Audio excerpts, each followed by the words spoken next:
The autumn wind carried the scent of rotting leaves and abandonment through the broken windows of 4 Privet Drive. 8-year-old Harry Potter crouched behind an overturned dustbin, his 2 large clothes hanging like rags on his skeletal frame. His emerald eyes, sharp beyond his years, scanned the empty street for any sign of movement. The house that had once been his prison now stood as his only shelter, its windows boarded up and garden overgrown with weeds that reached his shoulders. 4 years had passed since that terrible morning when Vernon Dursley had shaken him awake at dawn, his massive face purple with panic. The man had screamed about freaks and unnatural things following them, about how everything was ruined because of Harry's very existence.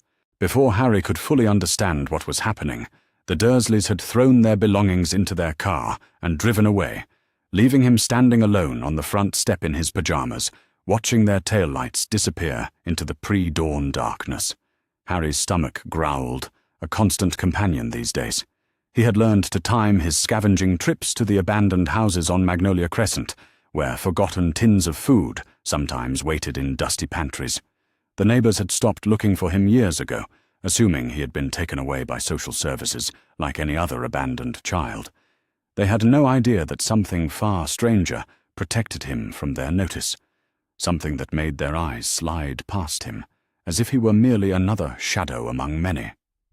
The boy who had once been called a freak now moved through Little Whinging like a ghost. His magic, untrained and desperate, had learned to bend light and sound around him when danger approached. It was not the flashy magic of storybooks, but the quiet magic of survival, born from necessity and honed by years of hiding. Harry pulled a dented tin of beans from his jacket pocket, examining it in the fading daylight. The label was mostly gone, but he could feel the weight of food inside. His fingers, nimble from years of careful searching, worked at the tin with a rusty knife he had found in someone's shed. The metal gave way with a soft pop, and he ate the cold beans with his fingers, savoring each mouthful as if it were a feast. As the sun began to set, painting the broken windows of Privet Drive in shades of gold and crimson, Harry made his way back to what had once been Aunt Petunia's prized garden. The roses she had tended so carefully now grew wild and thorny, creating a natural barrier around the small space he had claimed as his own.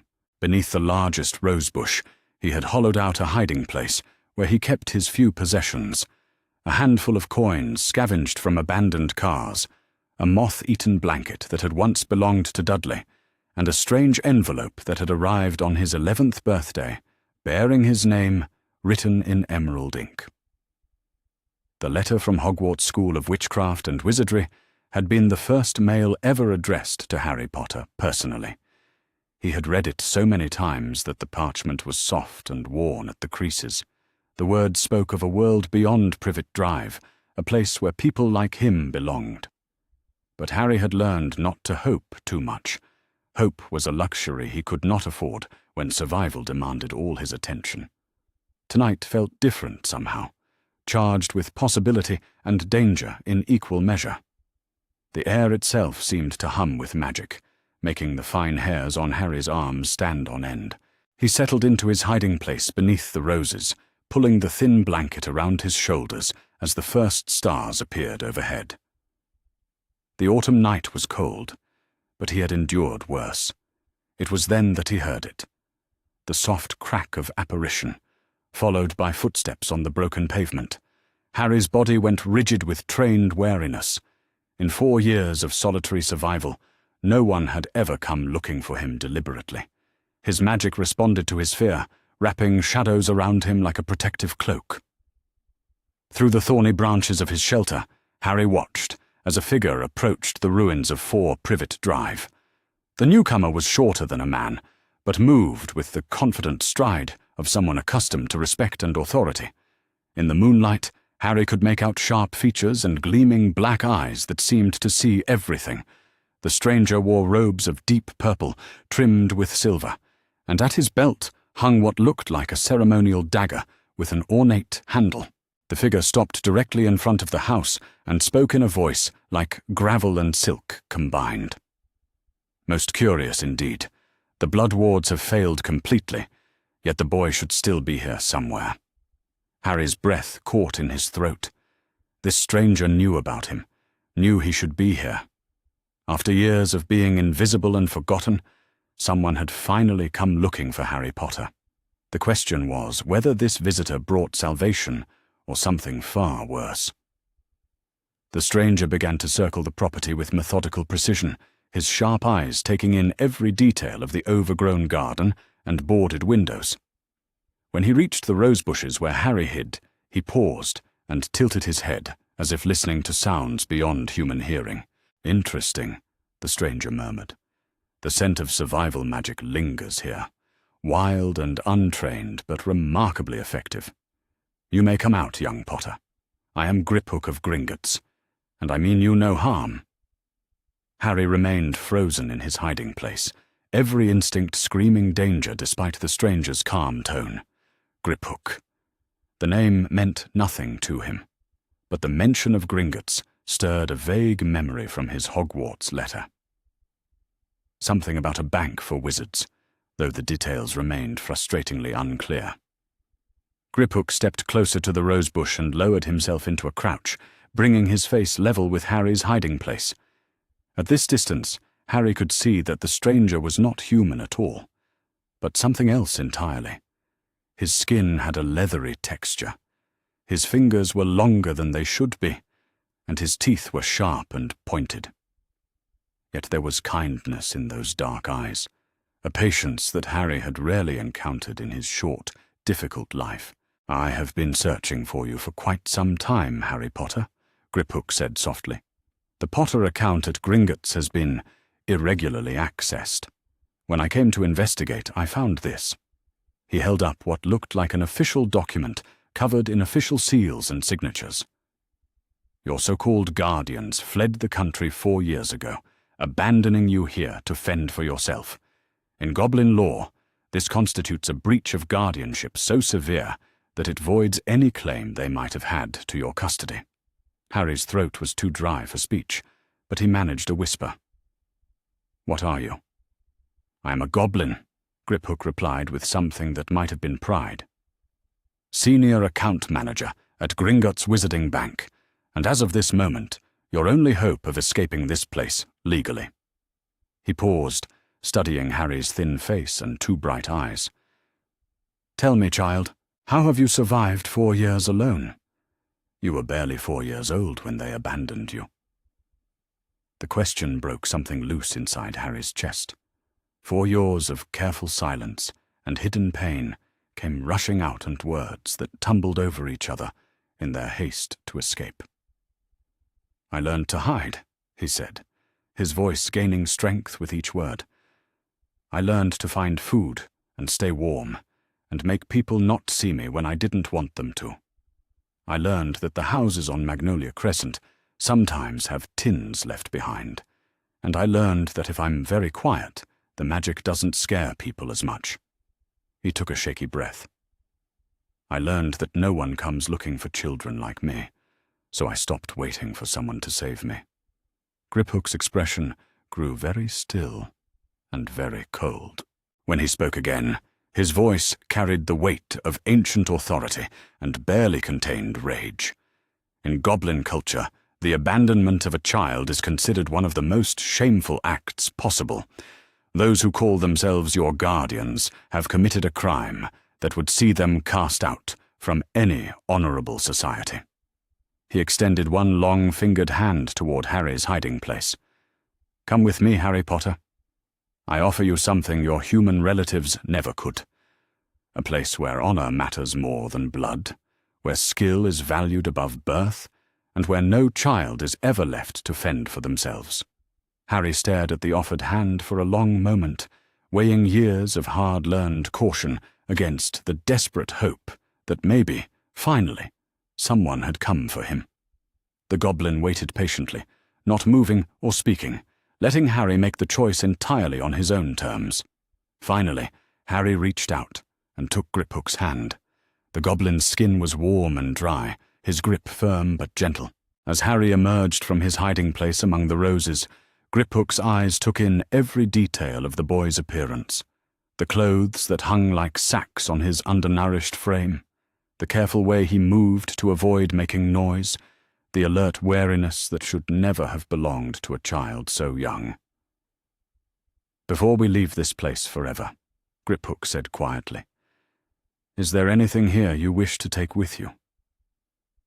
Harry looked back at the ruins of 4 Privet Drive, at the boarded windows and overgrown garden that had been his entire world for 4 long years. There was nothing here worth keeping, except perhaps the blanket, which he folded carefully and tucked under his arm. Everything else could burn for all he cared. "Nothing," he said firmly. "There's nothing here I need."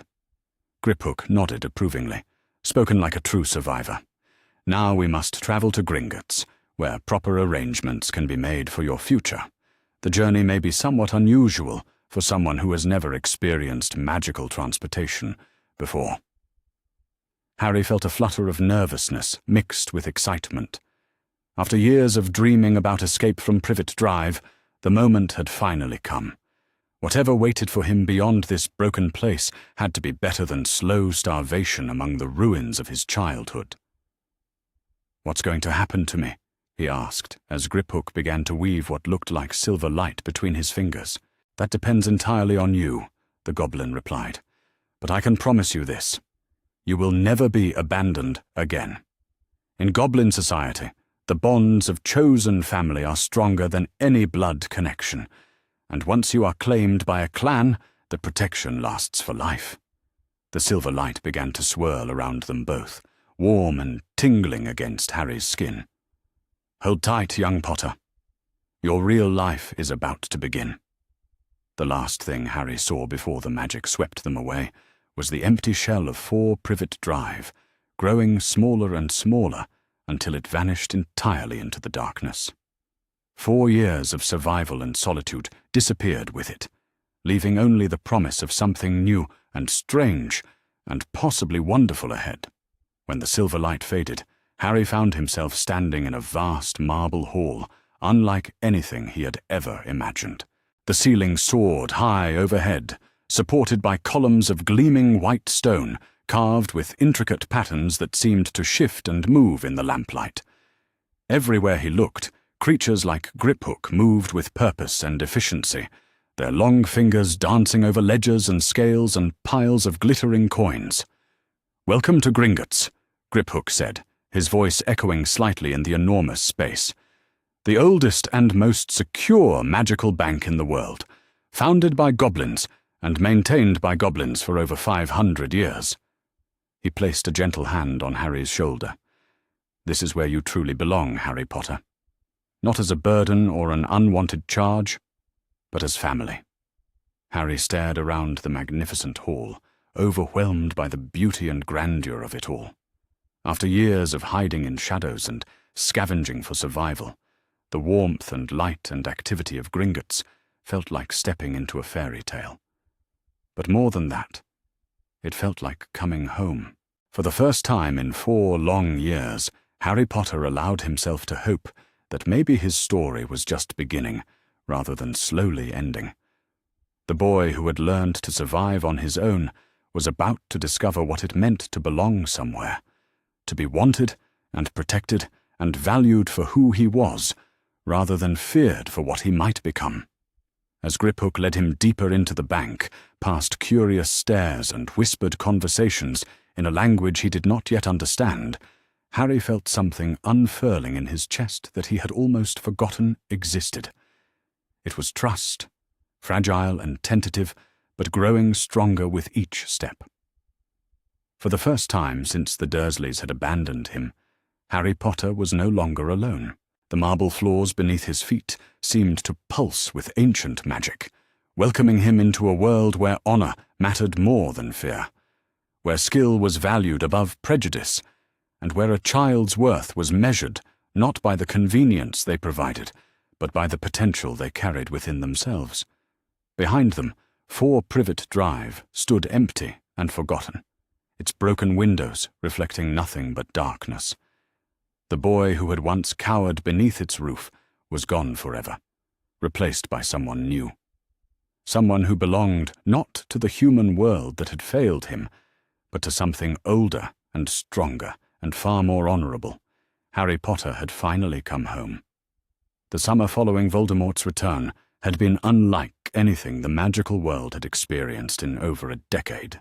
While the Ministry of Magic continued its campaign of denial and misdirection, treating Harry's testimony as the delusions of a traumatized teenager, the Goblin Nation had taken very different steps in response to the intelligence their cultural liaison had provided. Deep beneath London, in chambers that had not seen such activity since the last Goblin rebellions, Director Ragnarok convened emergency councils that brought together representatives from magical communities across Europe and beyond. The evidence that Harry had gathered during his confrontation in the graveyard, combined with goblin intelligence networks that stretched back centuries, painted a picture of rising darkness that demanded immediate and coordinated response. Harry stood before the assembled delegates in the Hall of Ancient Alliances, a circular chamber carved from living stone and decorated with reliefs that chronicled the history of cooperation between non-human magical peoples. At 15, he had grown into someone whose presence commanded attention not through mere celebrity, but through demonstrated competence and hard-won wisdom that made his youth seem almost irrelevant. The formal robes he wore bore new insignia that marked his elevation within Goblin society, silver thread woven in patterns that proclaimed his status as a war leader rather than merely a cultural liaison. The ceremonial weapons at his side had been forged by masters whose skills predated the founding of Hogwarts, while protective enchantments surrounded him like invisible armor that made the very air shimmer with barely contained power. Honored delegates, Harry began in flawless gobbledygook that carried the formal cadence appropriate to such grave proceedings. The evidence before us confirms what many have long suspected. Tom Riddle has returned to physical form and begins to gather his followers for another campaign of terror against all who refuse to submit to his vision of magical supremacy. The assembled representatives included not just goblins, but centaurs from the Forbidden Forest, house elves, whose ancient magic had been awakened by the growing darkness, and even envoys from the vampire clans who had maintained uneasy neutrality during the First War against Voldemort.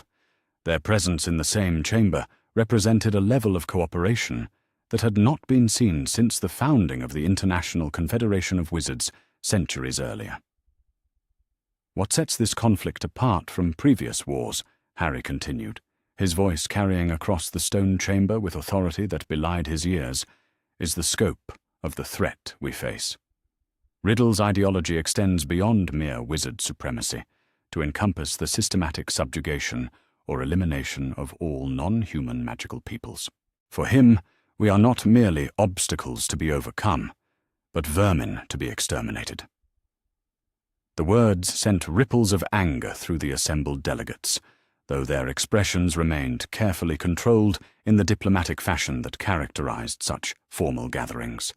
But Harry could sense the fury beneath their composed facades, the recognition that neutrality was no longer a viable option when faced with an enemy who viewed their very existence as an affront to his vision of magical purity. Chieftain Bane of the Forbidden Forest Centaurs rose from his place among the delegates, his massive form commanding immediate attention from everyone present. "The stars have spoken clearly of the darkness that rises," he declared in the archaic English that characterized centaur formal speech. "Mars burns bright in the heavens, while Saturn casts shadows that speak of great changes ahead. The forest people will stand with those who oppose the servants of shadow." The Centaur Declaration was followed by similar commitments from the other delegations, each spoken in the formal language of their respective peoples, but carrying the same underlying message. The non-human magical communities would no longer remain passive observers while wizards determined the fate of their shared world. But it was the arrival of an unexpected delegation that truly transformed the nature of the gathering. The great doors of the chamber swung open to admit representatives of the International Confederation of Wizards, led by officials whose presence suggested that Harry's intelligence reports had reached the highest levels of magical government. Among them was Amelia Bones, the formidable head of the Department of Magical Law Enforcement, whose reputation for integrity and competence had earned respect even from traditionally suspicious goblin leadership. Her presence at such a gathering represented a dramatic shift in official wizard policy toward cooperation with non-human magical communities. "Director Ragnok," she said formally as she approached the center of the chamber, "the Ministry of Magic recognizes the gravity of the intelligence that has been shared through your cultural liaison program. We come seeking not dominion over this alliance, but partnership in facing a threat that endangers all our peoples." The careful phrasing of her words demonstrated a diplomatic sophistication that Harry had rarely encountered in his dealings with wizard officials. Rather than demanding leadership based on traditional assumptions of wizard superiority, she was offering cooperation as equals in the face of existential danger. What followed was the most complex series of negotiations that the magical world had witnessed in living memory. Treaties and agreements that had governed interspecies relations for centuries were rewritten in a matter of hours, replaced by frameworks that recognized the fundamental equality of all magical peoples in the face of the rising darkness. Harry found himself serving not just as translator between different magical cultures, but as a bridge between worldviews that had been separated by centuries of mistrust and misunderstanding. His unique background allowed him to understand the concerns and motivations of each group, while helping them find common ground in their shared determination to preserve their freedom. The formal alliance that emerged from these negotiations was unlike anything that had existed before in magical history. The Covenant of Shadows, as it came to be known, established joint command structures that drew on the specialized strengths of each member species while ensuring that no single group could dominate the others.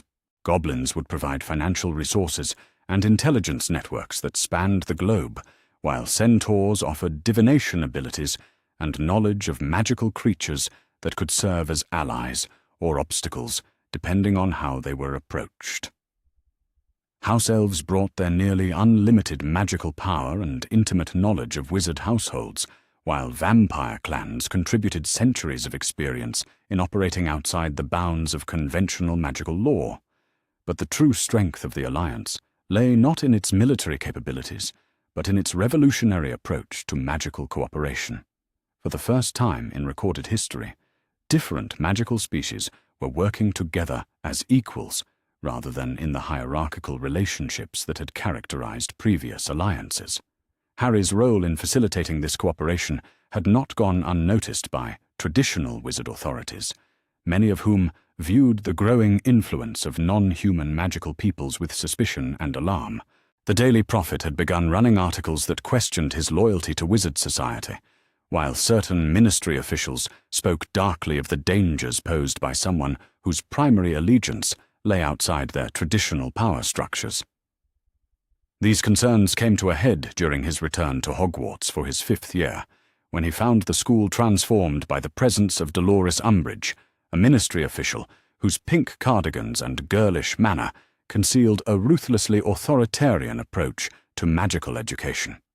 The woman's appointment as Defense Against the Dark Arts teacher was clearly intended to bring Hogwarts under direct ministry control, but her broader mission seemed focused on undermining Harry's credibility and influence among the student body. Her classes became exercises in ministry propaganda, while her detention methods revealed a sadistic streak that even hardened goblin warriors would have found excessive. But Umbridge had made a critical error in targeting someone whose training had prepared him for far more sophisticated forms of political warfare than anything her limited imagination could devise. Within weeks of her arrival, Harry had begun organizing a resistance movement that drew on techniques learned from studying goblin intelligence operations and centaur guerrilla tactics. The group that came to be known as Dumbledore's Army was ostensibly a student defense organization, but in reality it served as a training ground for the kind of multi-species cooperation that would be essential in the coming conflict. Harry taught not just practical defense techniques, but the theoretical framework that allowed different magical traditions to complement and enhance each other. Hermione Granger proved particularly adept at understanding the intellectual foundations of interspecies magical theory, her quick mind grasping concepts that had taken Harry months to master during his early training with goblin scholars. Her enthusiasm for learning different approaches to magic was matched by her determination to share that knowledge with others who might benefit from it.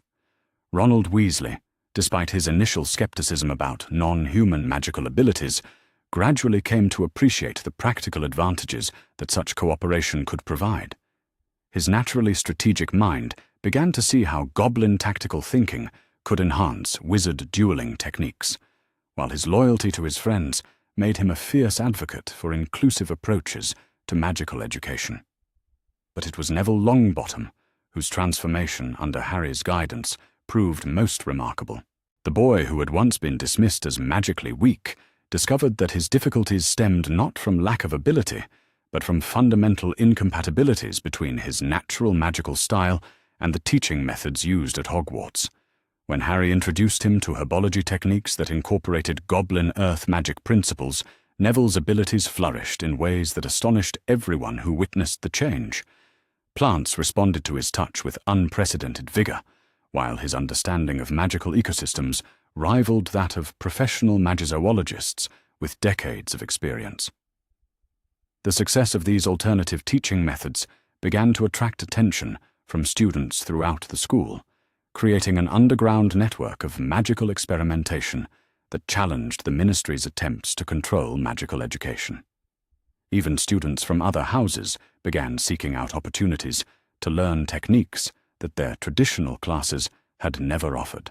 This growing movement inevitably came to Umbridge's attention, leading to confrontations that tested every aspect of Harry's diplomatic training and strategic thinking. The woman's attempts to suppress what she termed dangerous experimentation with unauthorized magical practices met with resistance that grew more sophisticated and effective with each passing week. The situation reached a crisis point when Umbridge attempted to use Veritaserum to force Harry to reveal the names and activities of students involved in unauthorized magical study. The interrogation took place in her office, surrounded by the nauseating pink decorations and simpering kitten portraits that reflected her twisted personality. But Harry's goblin training had included extensive preparation for exactly such situations, including techniques for resisting magical coercion that went far beyond the occlumency lessons that Snape had attempted to provide.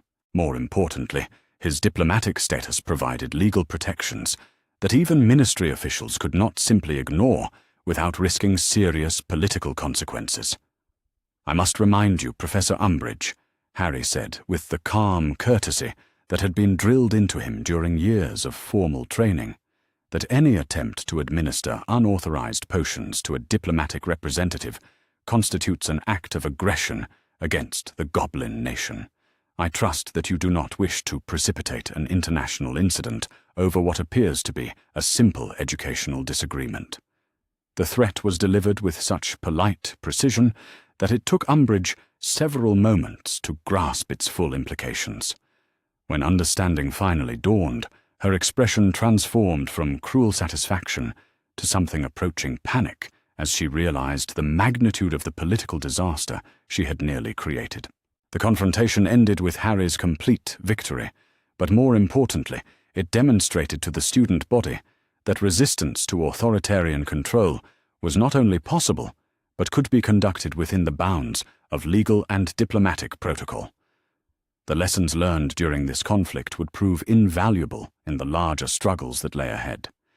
As the school year progressed, the network of students trained in alternative magical techniques grew into something that resembled a shadow curriculum, providing education in subjects and methods that the official Hogwarts program had never offered.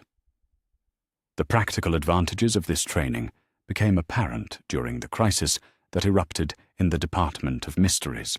When Voldemort's forces attempted to retrieve the prophecy that he believed would give him power over Harry's fate, they found themselves facing not just a handful of unprepared students, but a coordinated team whose training combined the best elements of multiple magical traditions.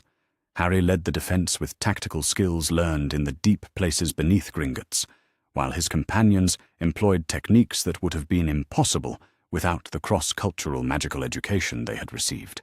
Hermione used goblin ward-breaking theory to counter the Death Eater's containment spells, while Neville's earth magic abilities allowed him to manipulate the department's architecture itself as a weapon against their attackers. The battle that followed was unlike anything the wizarding world had ever witnessed, combining traditional dueling techniques with innovative approaches that drew on centuries of non-human magical development. When Ministry officials finally arrived to assess the aftermath, they found evidence of magical techniques that their own experts could barely comprehend, let alone replicate.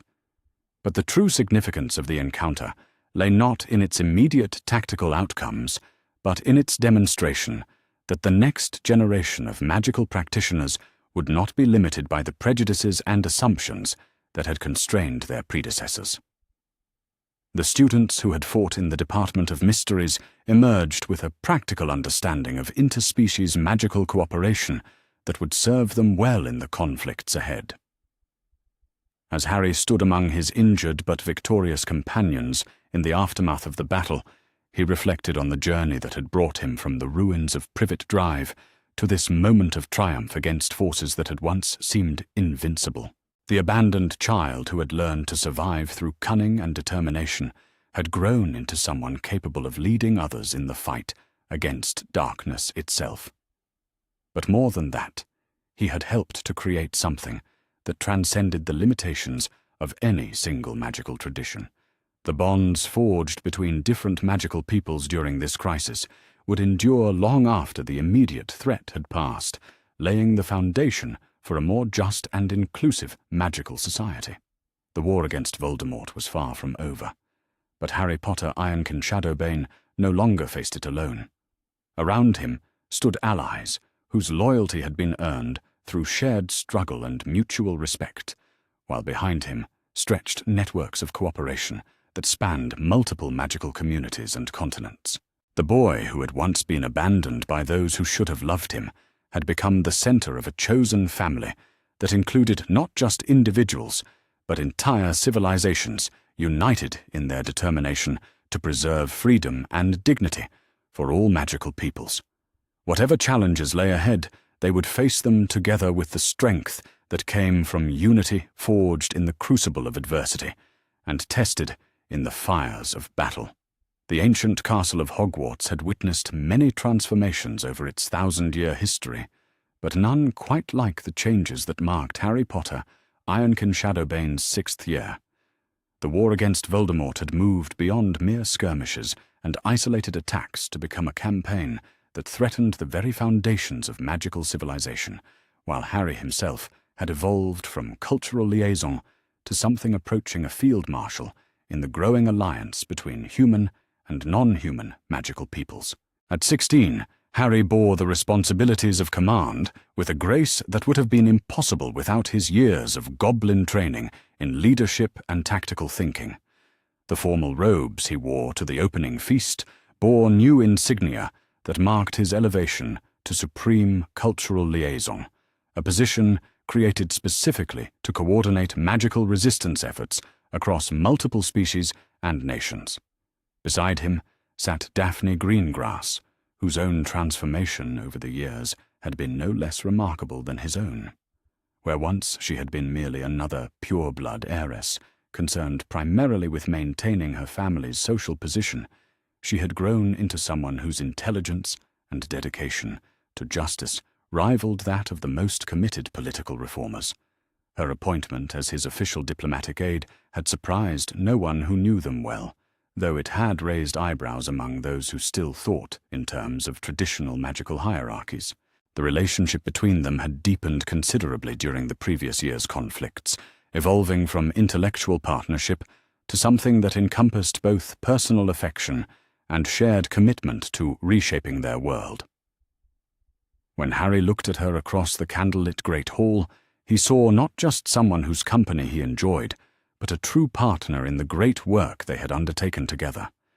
The student body that surrounded them reflected the changes that war had brought to even the most sheltered corners of magical society.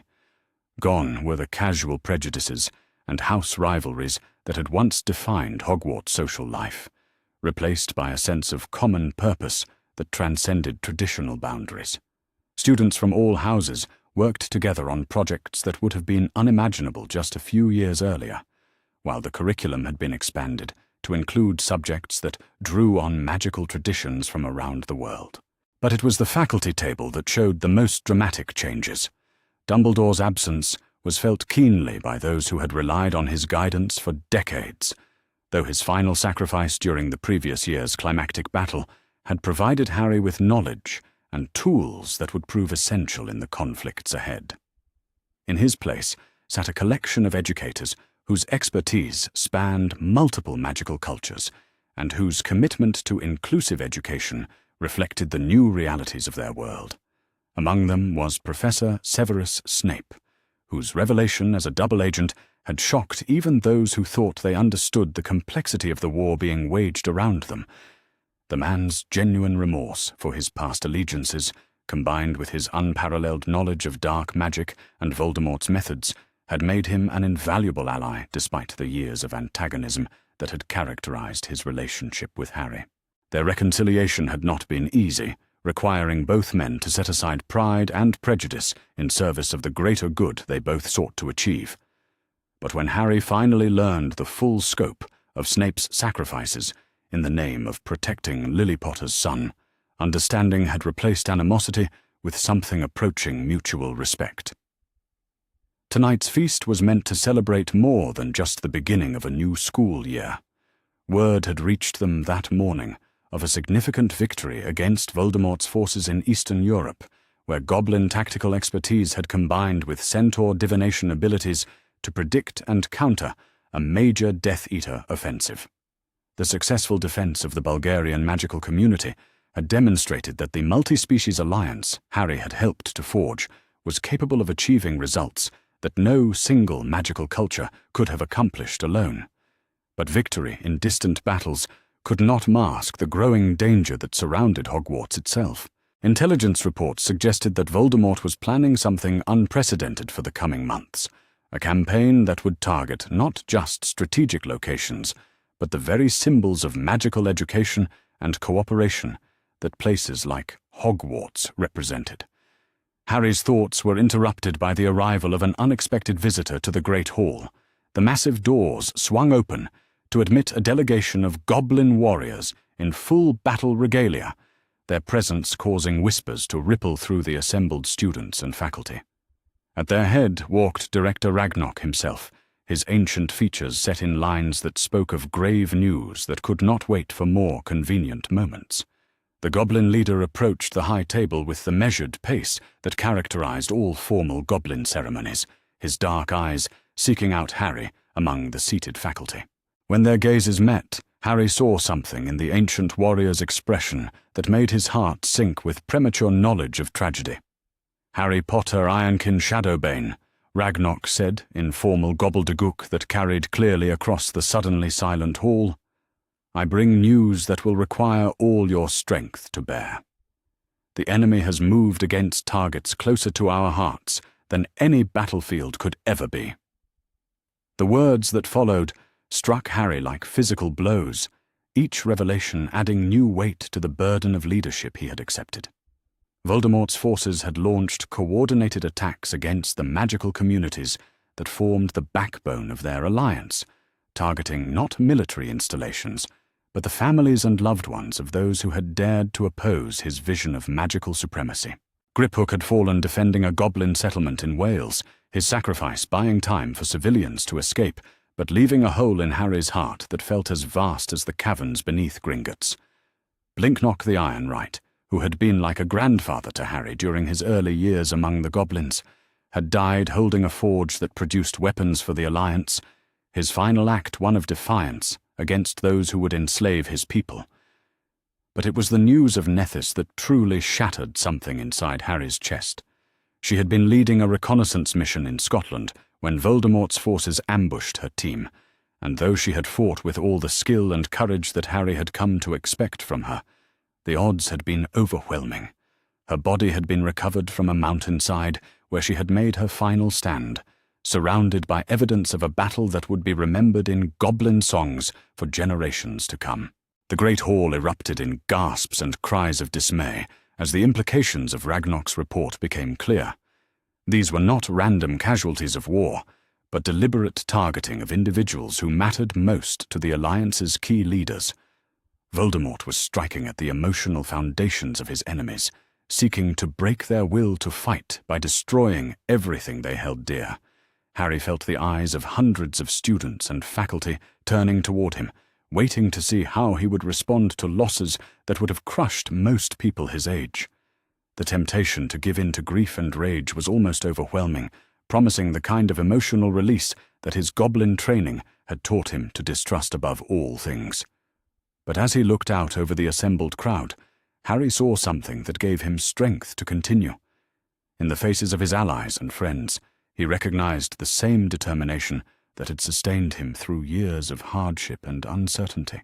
They were looking to him, not for displays of emotion, but for the kind of leadership that could transform tragedy into renewed purpose. Rising from his seat with the controlled grace that had become second nature to him, Harry addressed the hall in a voice that carried clearly to every corner, despite the emotion that threatened to overwhelm his composure. "Tonight we mourn the loss of heroes whose sacrifices have paid for every freedom we enjoy," he said in English, that was followed immediately by translations in gobbledygook and other languages for the diverse audience before him. Griphook, Blinknock, Nethys, and countless others have died not in vain, but in service of ideals that their deaths cannot diminish.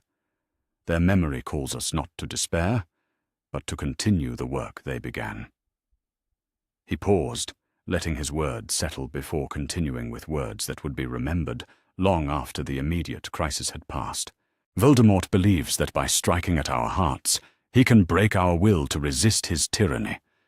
He does not understand that every life he takes in malice only strengthens our commitment to building a world where such cruelty becomes impossible.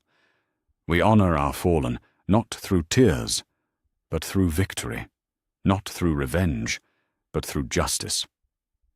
The response to his words was immediate and overwhelming, as hundreds of voices rose in support that transcended species and nationality. Students from Hogwarts joined their voices with goblin warriors, while visiting delegations from other magical schools added their own commitments to the growing chorus of determination. But it was Daphne's quiet voice beside him that mattered most, her words meant for his ears alone, despite the public nature of the moment. "They would be proud of what you have become," she said softly, her hand finding his beneath the table where their grief could be shared without compromising the strength that others needed to see. Nethys knew that her sacrifice would not be wasted on someone who lacked the courage to honor it properly. The next several weeks passed in a blur of activity, as Harry threw himself into the systematic hunting of Horcruxes with a precision and determination that owed much to goblin magical theory. Unlike Dumbledore's more cautious approach, which had relied on extensive research and careful preparation, Harry's methods drew on goblin treasure detection spells that could locate objects of significant magical power regardless of the concealment charms that surrounded them. The locket that had once belonged to Salazar Slytherin was discovered in a cave by the sea, protected by defenses that would have challenged even experienced curse breakers. But Harry's combination of goblin fire magic and Potter family ward-breaking abilities made short work of obstacles that had been designed to stop conventional wizarding approaches. The cup that had belonged to Helga Hufflepuff required more subtle methods, hidden as it was within the Lestrange family vault in Gringotts itself. But Harry's status within Goblin society provided access that no other wizard could have hoped to achieve, while his understanding of vault security systems allowed him to retrieve the artifact without triggering the lethal defenses that surrounded it. Each Horcrux destroyed brought them closer to a final confrontation with Voldemort, but it also revealed the true scope of the Dark Wizard's paranoia and cruelty. The soul fragments contained within these objects carried echoes of the murders that had created them, whispers of pain and terror that spoke to the depths of evil that they were fighting against. But it was the discovery of the diadem hidden within Hogwarts itself that truly demonstrated how far Voldemort's influence had spread into even the most sacred spaces of their world. The artifact had been concealed in the Room of Requirement for decades, surrounded by so many other magical objects that its dark presence had gone undetected by even the most sensitive protective spells. The destruction of this final Horcrux required techniques that pushed Harry's abilities to their absolute limits, combining goblin fire magic with Potter family ritual techniques in ways that had never been attempted before. When the diadem finally crumbled to ash beneath the assault of purifying flames, Harry felt something shift in the magical atmosphere around Hogwarts, as if the castle itself was breathing more freely after having carried the burden of Voldemort's fractured soul for so many years. With the Horcruxes destroyed, attention turned to the more complex challenge of rebuilding magical society in ways that would prevent future dark wizards from achieving the kind of power that Voldemort had accumulated. This work required not just military victory, but fundamental changes in how magical peoples related to each other and governed their shared world. Harry found himself at the center of negotiations that would have challenged experienced diplomats, mediating between factions whose mutual suspicion stretched back centuries, while working to forge agreements that could serve as the foundation for lasting peace. The skills he had learned in the deep places beneath Gringotts proved invaluable in these discussions, allowing him to understand and address concerns that conventional diplomatic training would have missed entirely. The engagement ceremony that bound Harry and Daphne together, in the traditional goblin fashion, took place in the depths of winter, surrounded by representatives from every magical community that had joined their alliance. The ritual itself combined elements from multiple magical traditions, creating something new that honored the past while pointing toward a future where such cooperation would be commonplace rather than extraordinary. Daphne's acceptance of goblin customs, including the ritual scarring that marked her as a clan sister, demonstrated a commitment that went far beyond mere political calculation. Her transformation from pure-blood heiress to goblin-bonded warrior represented the kind of personal change that would be necessary if their alliance was to survive the transition from wartime cooperation to peacetime integration. As Harry looked into her eyes during the ceremony, seeing his own determination reflected and strengthened by her presence, he felt a sense of completion that had nothing to do with the romantic traditions that surrounded such moments. She was not just his partner in love, but his equal in the great work of reshaping their world, someone whose strength and wisdom would be essential for whatever challenges lay ahead. The final battle with Voldemort, when it came, proved to be less a single climactic confrontation than a series of engagements that tested every aspect of the alliance they had built. The Dark Wizard's forces were formidable, drawing on decades of careful preparation and the kind of desperate fury that came from knowing that defeat would mean complete annihilation. But they faced opponents who had learned to fight, not as individuals seeking personal glory, but as members of a coordinated force whose strength came from unity rather than dominance. Goblin tactical expertise combined with centaur divination abilities to predict and counter enemy movements, while house elf magic provided support capabilities that conventional military thinking had never imagined. Harry's role in these battles was not that of a lone hero facing destiny, but of a commander coordinating resources and making decisions that affected thousands of lives. The weight of such responsibility might have crushed someone who had not been prepared for it through years of careful training and gradual assumption of leadership roles. When Voldemort finally fell, it was not through the power of love or destiny, but through the systematic application of everything that Harry and his allies had learned about cooperation, sacrifice, and the kind of courage that came from fighting for principles larger than oneself. The Dark Wizard's inability to understand or counter such unity proved to be his ultimate weakness, leaving him isolated and vulnerable in ways that all his Horcruxes and dark magic could not protect against. In the aftermath of victory, as Harry stood among the ruins of the final battlefield, surrounded by allies whose loyalty had been earned through shared struggle and mutual respect. He reflected on the journey that had brought him from the abandoned child, hiding among the roses at Privet Drive, to this moment of triumph over forces that had once seemed invincible. The war was over, but the work of building a better world was just beginning.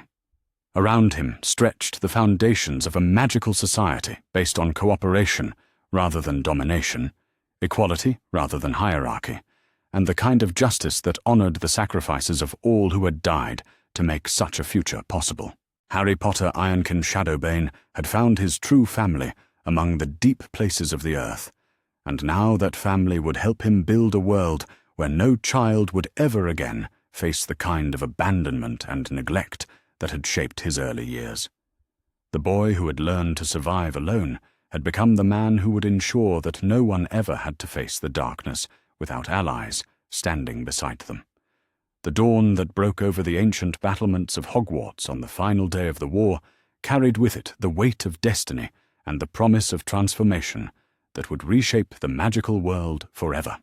Harry Potter Ironkin Shadowbane stood at the window of the headmaster's office, his 17-year-old frame bearing the scars and wisdom that came from leading a revolution against forces that had seemed insurmountable just a few short years before.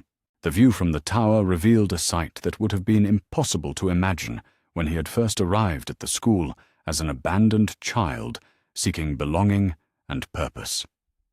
The grounds of Hogwarts had been transformed into a fortress where goblin engineering prowess had combined with centaur tactical knowledge to create defensive positions that could withstand even the most determined assault by Voldemort's remaining forces. Goblin warriors moved through positions that had been carved into the living stone of the castle itself, their silver armor gleaming in the early light while their weapons sang with enchantments that had been forged in the deep places where magic and metal danced together in perfect harmony. Beside them stood wizards and witches whose training had been expanded beyond traditional boundaries to include techniques that drew on the accumulated wisdom of multiple magical cultures. The alliance that Harry had helped to forge over the previous years had grown into something that transcended the simple cooperation born of shared necessity. What had begun as a marriage of convenience between desperate peoples had evolved into a genuine unity based on mutual respect and recognition of common values that stretched across species boundaries. At his side stood Daphne, her platinum hair braided with silver wire in the goblin fashion, while her robes bore the complex embroidery that marked her as both a diplomatic representative and a warrior in her own right. The transformation she had undergone since their first meeting in the Slytherin common room years earlier was nothing short of remarkable, reflecting the kind of personal growth that the crisis had demanded from all of them. Their engagement had been formalized according to goblin customs that honored both their individual achievements and their partnership in the great work of reshaping their world.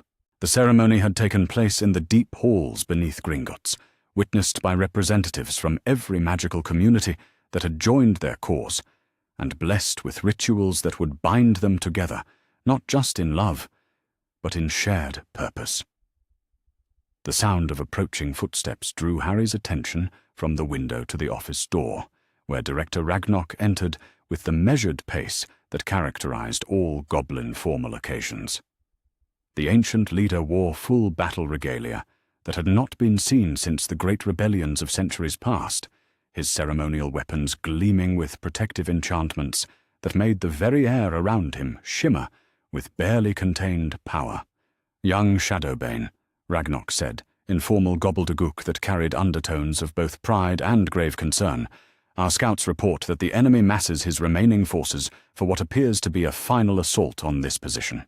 Tom Riddle has gathered every dark creature and corrupted wizard that still answers his call, intending to break our alliance through sheer overwhelming force." Harry nodded grimly, having expected this development for weeks. Voldemort's campaign had been systematically dismantled piece by piece, his Horcruxes destroyed, and his power bases eliminated through the coordinated efforts of the multi-species alliance.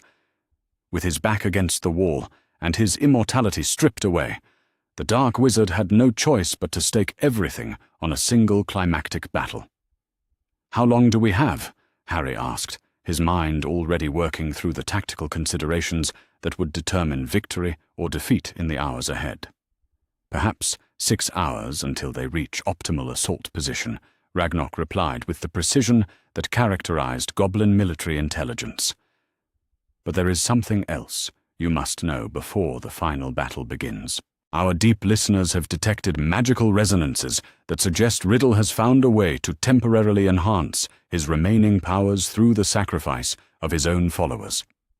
The revelation sent cold fury racing through Harry's veins as he contemplated the depths of evil that would drive someone to consume their own allies in pursuit of victory. But his goblin training held firm, transforming rage into the kind of focused determination that could be channeled into effective action.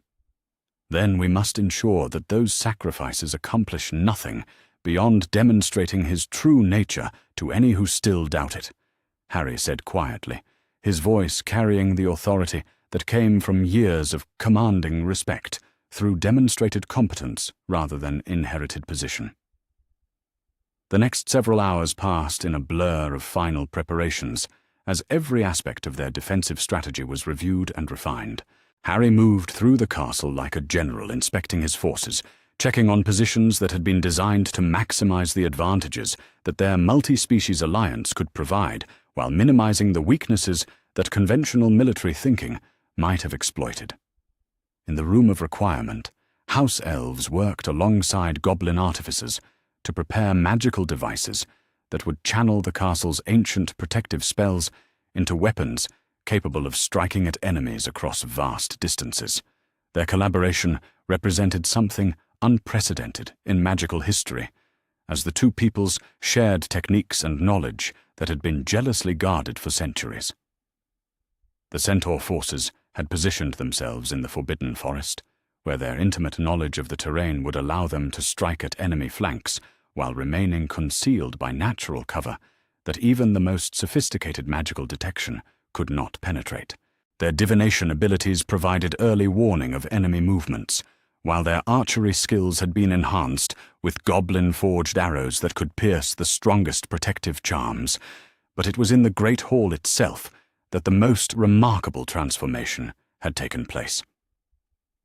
The long tables that had once separated students by house affiliation had been replaced by command stations that brought together representatives from every allied magical community, their different perspectives and capabilities woven into a unified strategy that drew strength from diversity rather than uniformity.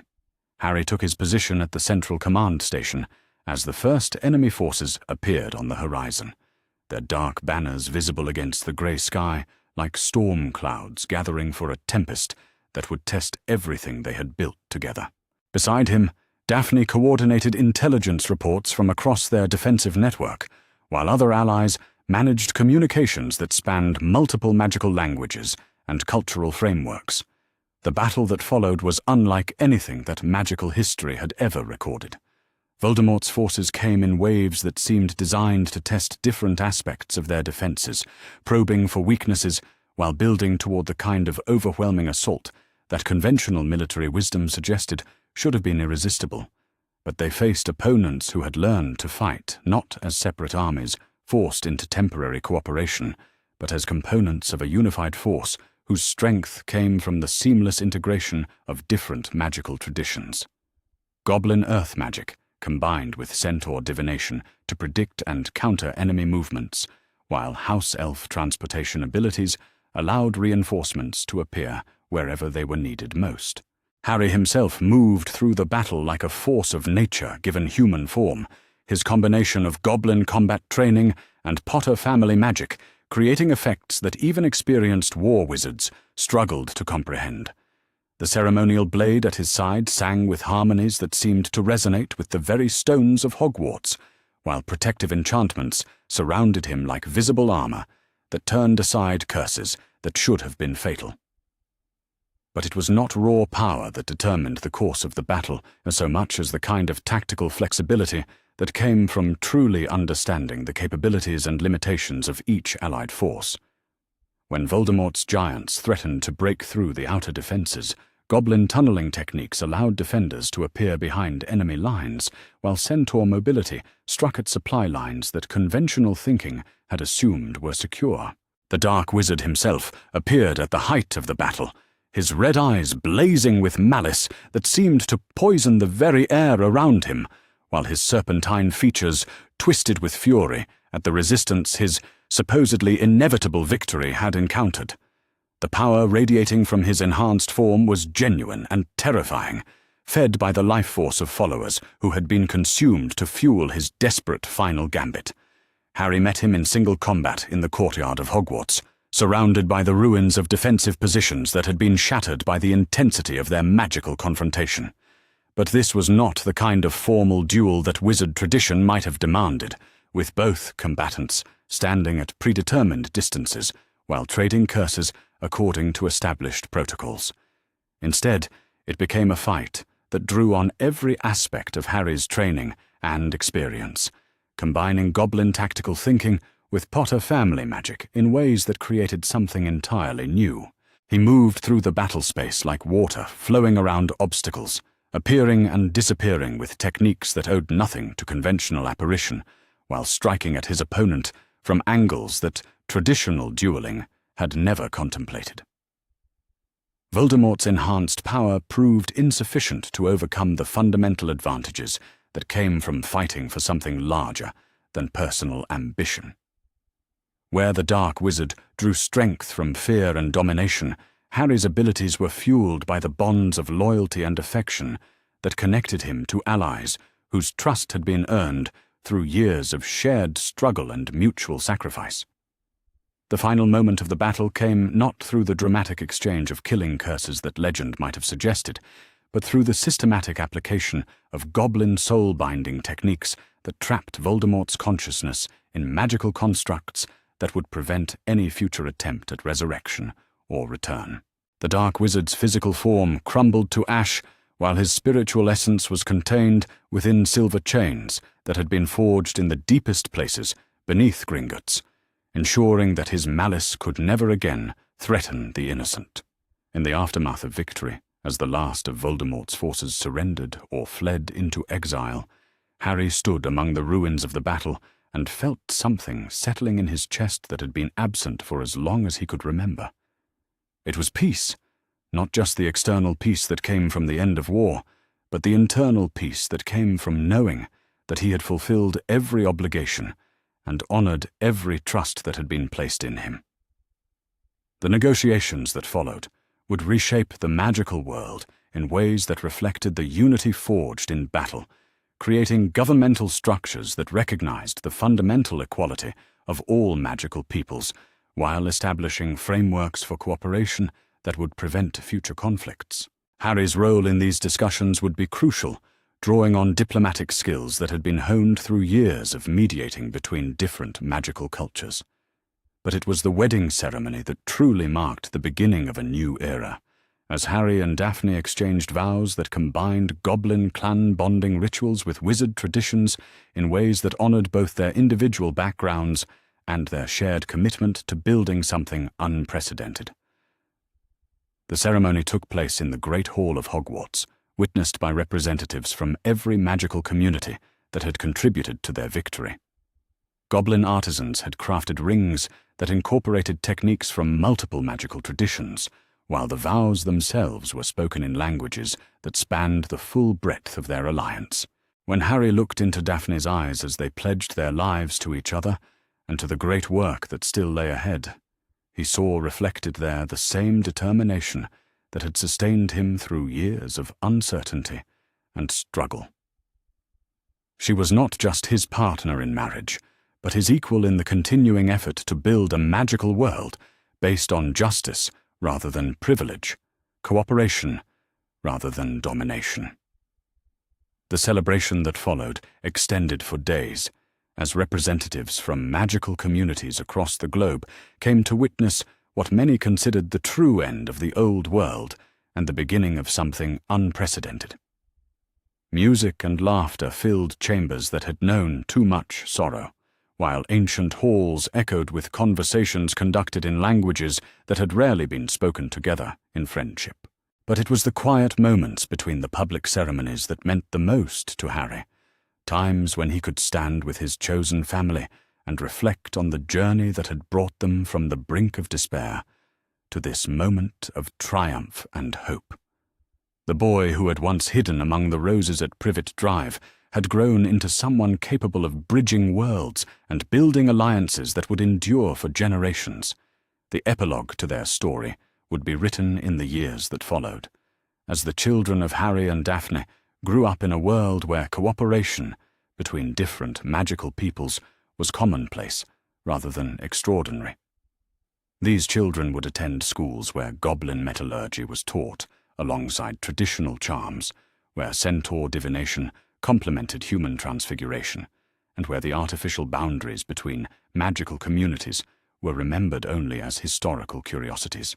Young James Sirius Potter Ironkin would inherit his father's gift for seeing connections between disparate magical traditions, while his sister, Lily Luna, would demonstrate an affinity for house elf magic that astonished even the most experienced practitioners. Their younger brother, Albus Severus, would show early promise in goblin combat techniques, suggesting that the integration of different magical approaches would continue into future generations. But perhaps the most remarkable legacy of Harry's transformation from abandoned child to bridge builder between worlds was the simple fact that no magical child would ever again face the kind of isolation and neglect that had shaped his early years. The social structures that their alliance had created ensured that every young person would have access to the kind of love and support that Harry had found among the deep places beneath Gringotts. Standing in the garden of their home years later, watching his children play games that combined goblin tactical exercises with traditional wizard pursuits, Harry reflected on the truth that Griphook had spoken so many years before. Family was indeed about choice rather than blood, about the bonds forged through shared experience rather than the accidents of birth. The abandoned child who had learned to survive on scraps and cunning had become the founder of a chosen family that spanned species and continents, united by values that transcended the petty prejudices that had once divided their world. It was, he thought, as Daphne's hand found his, while the afternoon sun painted their garden in shades of gold and silver, exactly the kind of ending that the boy hiding among the roses at Privet Drive had dreamed of, but never dared to hope he might achieve.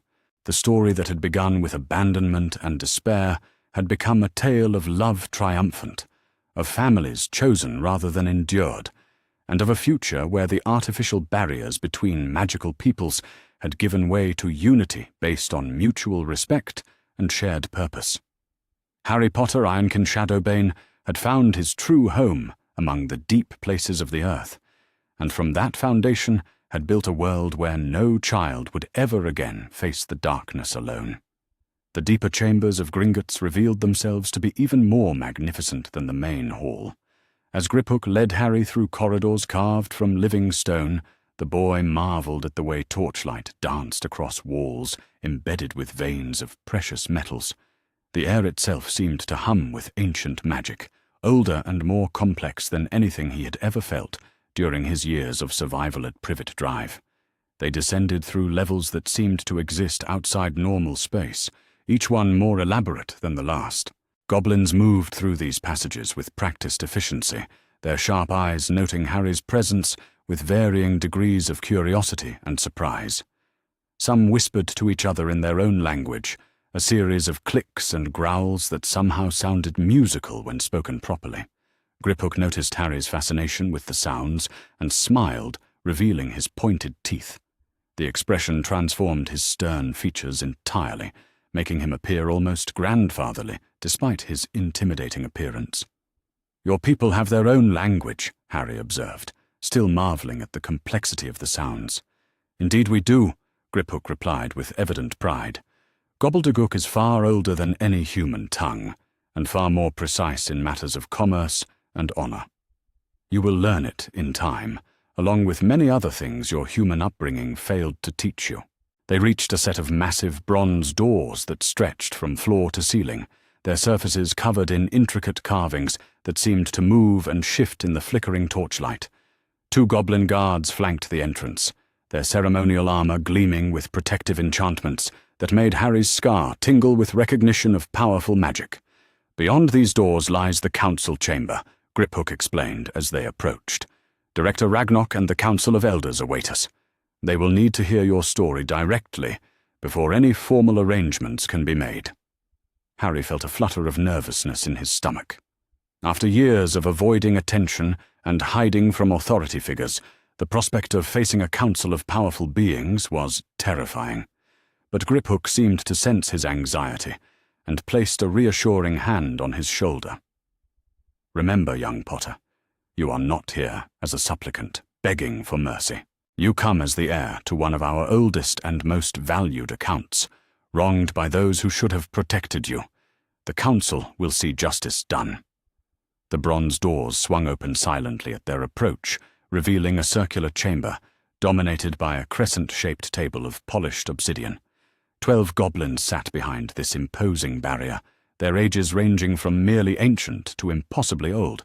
At the center sat a goblin whose presence commanded immediate attention, his silver hair braided with threads of gold, and his dark eyes sharp with intelligence that had been honed over centuries.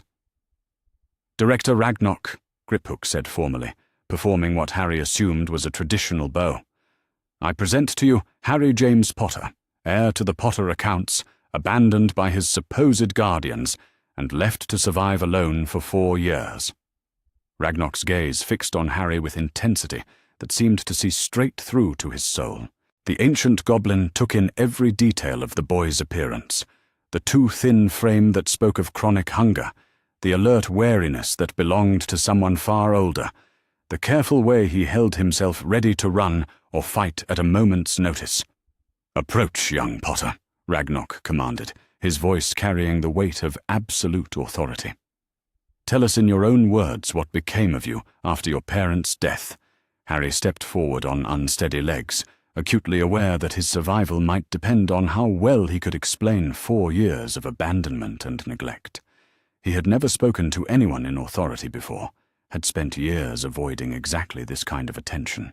But something in Ragnok's expression convinced him that truth, however painful, would serve him better than any attempt at deception. The Dursleys hated me, Harry began quietly, his voice gaining strength as the words continued to flow. They called me a freak and blamed me for everything that went wrong in their house. When strange things started happening around me, things I couldn't control, Uncle Vernon said it was my fault and that I was bringing danger to their family. He paused, remembering that terrible final morning with perfect clarity despite his young age at the time. 4 years ago, Uncle Vernon woke me up before dawn. He was scared, more scared than I'd ever seen him. He kept talking about freaks and unnatural things following them, about how everything was ruined because of what I was. They packed their car and drove away while I was still in my pajamas, and I never saw them again. One of the council members, an elderly female goblin with silver bangles covering her arms, leaned forward with obvious anger in her expression. You were 4 years old when they abandoned you. Yes, Mum, Harry replied respectfully. I learned to take care of myself because there wasn't anyone else to do it. How did you survive? Another council member demanded. 4 years is a long time for a child alone. Harry's shoulders straightened with unconscious pride as he described the skills that had kept him alive. I learned to move quietly and stay hidden when people might see me. I learned which houses were empty and which ones might have food left behind. I learned to make the magic happen when I needed it most, to bend light around me or make people look away when they got too close. The council members exchanged meaningful glances, clearly impressed despite themselves by Harry's resourcefulness. Ragnok nodded slowly, his expression thoughtful. Survival magic at such a young age, without training or guidance, he mused aloud. Remarkable. Most wizard children would have perished within weeks under such circumstances. "I'm not most wizard children," Harry said with quiet dignity. "I'm Harry Potter, and I don't give up." The simple statement seemed to resonate through the chamber like a bell. Several council members smiled approvingly, while others whispered among themselves in rapid gobbledygook. Ragnarok himself looked genuinely pleased for the first time since Harry's arrival. "Indeed you are not," the director agreed. "Which brings us to the matter of your inheritance and the crimes committed against you in the name of guardianship."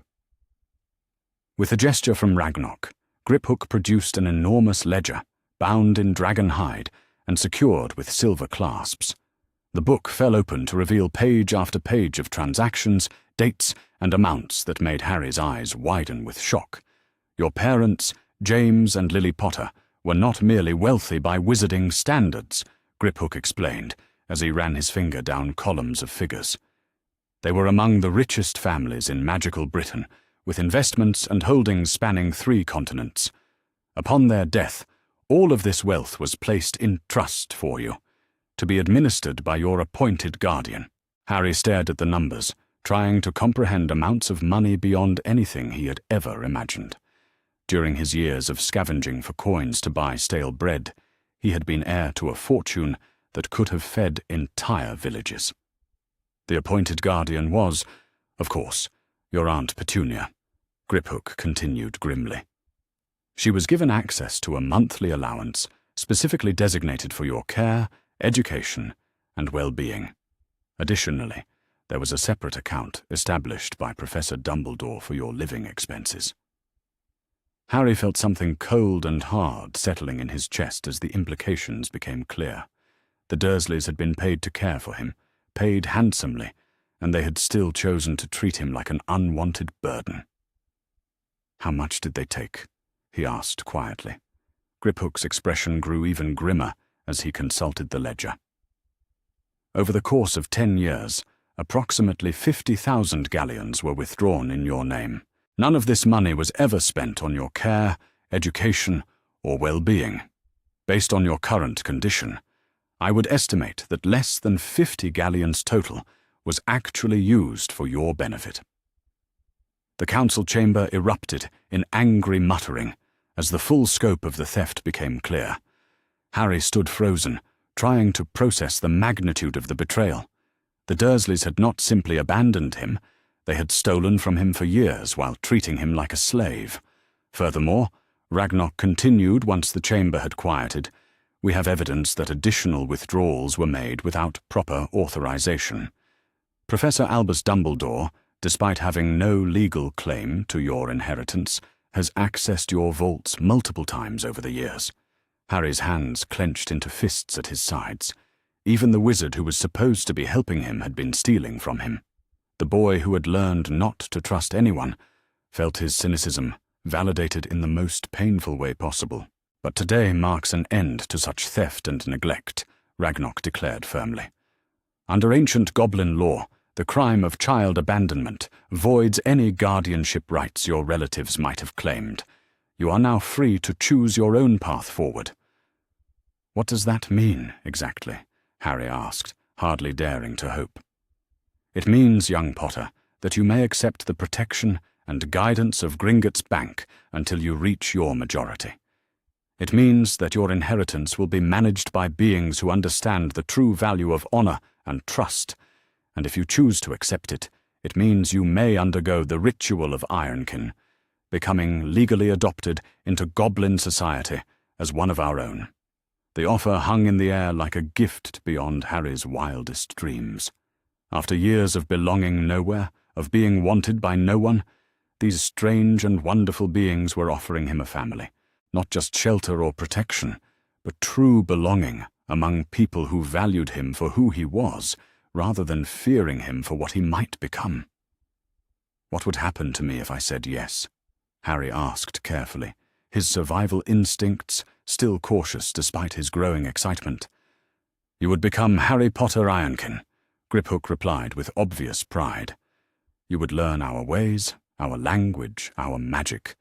You would be trained in the arts of war and commerce, metallurgy and gem cutting. You would have brothers and sisters among the young goblins, elders to guide you, and a clan to support you no matter what challenges you might face." "And in return?" Harry prompted, knowing that nothing in life came without a price. "In return, you would honor our customs and contribute to our society according to your abilities. You would defend goblin interests as we would defend yours. You would become part of something larger than yourself, something that has endured for millennia and will endure long after we are all returned to stone and earth." Harry thought of his empty hiding place among the rose bushes at Privet Drive, of the cold nights and hungry days that had been his only companions for so long. He thought of the way Griphook had found him, when no one else had even bothered to look, of the patience and kindness in the goblin's dark eyes. He thought of the magnificent halls of Gringotts and the promise of belonging somewhere at last. "I accept," he said firmly, his young voice carrying conviction that surprised even himself. "I want to be part of your family." The council chamber erupted in approving growls and clicks that Harry was beginning to recognize as expressions of goblin pleasure. Ragnok himself smiled broadly, revealing sharp teeth that should have been frightening, but somehow seemed warm and welcoming instead. "Then let the ritual of Ironkin commence," the director declared, rising from his obsidian throne with ceremonial grandeur. "Let it be witnessed by the council and recorded in the Book of Clans that Harry James Potter, abandoned by his blood family and wronged by his supposed guardians, chooses to bind himself to the goblin nation as brother and son, warrior and heir." What followed was unlike anything Harry could have imagined. The council chamber was transformed by goblin magic into something that belonged more in ancient myth than modern reality. The walls became living stone that pulsed with veins of precious metals, while the ceiling opened to reveal stars that burned with colors beyond the normal spectrum. Griphook led Harry to the center of the chamber, where a circle of silver had appeared in the polished floor. Ancient runes glowed around the circle's perimeter, their meanings lost to human understanding, but clear to goblin eyes. Harry could feel the power radiating from the symbols, magic that predated wizarding civilization by thousands of years. "Kneel, young seeker of clan bond," Ragnok intoned, his voice taking on the formal cadence of ritual. "Let your blood speak to our blood. Let your spirit find kinship with our spirits. Let your future be bound to our future, until the mountains crumble and the deep places of the earth grow cold." Harry knelt in the center of the silver circle, feeling magic rise around him like invisible flames. Griphook stepped forward with a ceremonial blade whose edge gleamed with enchantments, its handle carved from what looked like fossilized dragon bone. "This will hurt, child, but only for a moment," Griphook said gently. "The pain is necessary to bind the magic properly, to make the adoption real in both flesh and spirit." Harry nodded bravely, extending his hand without hesitation. After everything he had endured, a small cut seemed like nothing at all. Griphook drew the blade across Harry's palm with practiced precision, allowing drops of red blood to fall onto the silver circle at his knees. The moment Harry's blood touched the enchanted metal, the chamber filled with light that seemed to come from everywhere and nowhere at once. Harry felt magic rushing through his veins like molten gold, rewriting something fundamental in his very nature.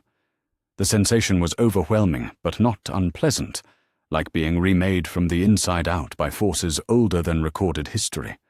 When the light faded, Harry found himself changed in ways both subtle and profound.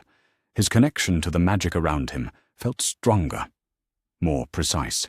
His hearing had sharpened enough to catch the whispered conversations of goblins 3 chambers away.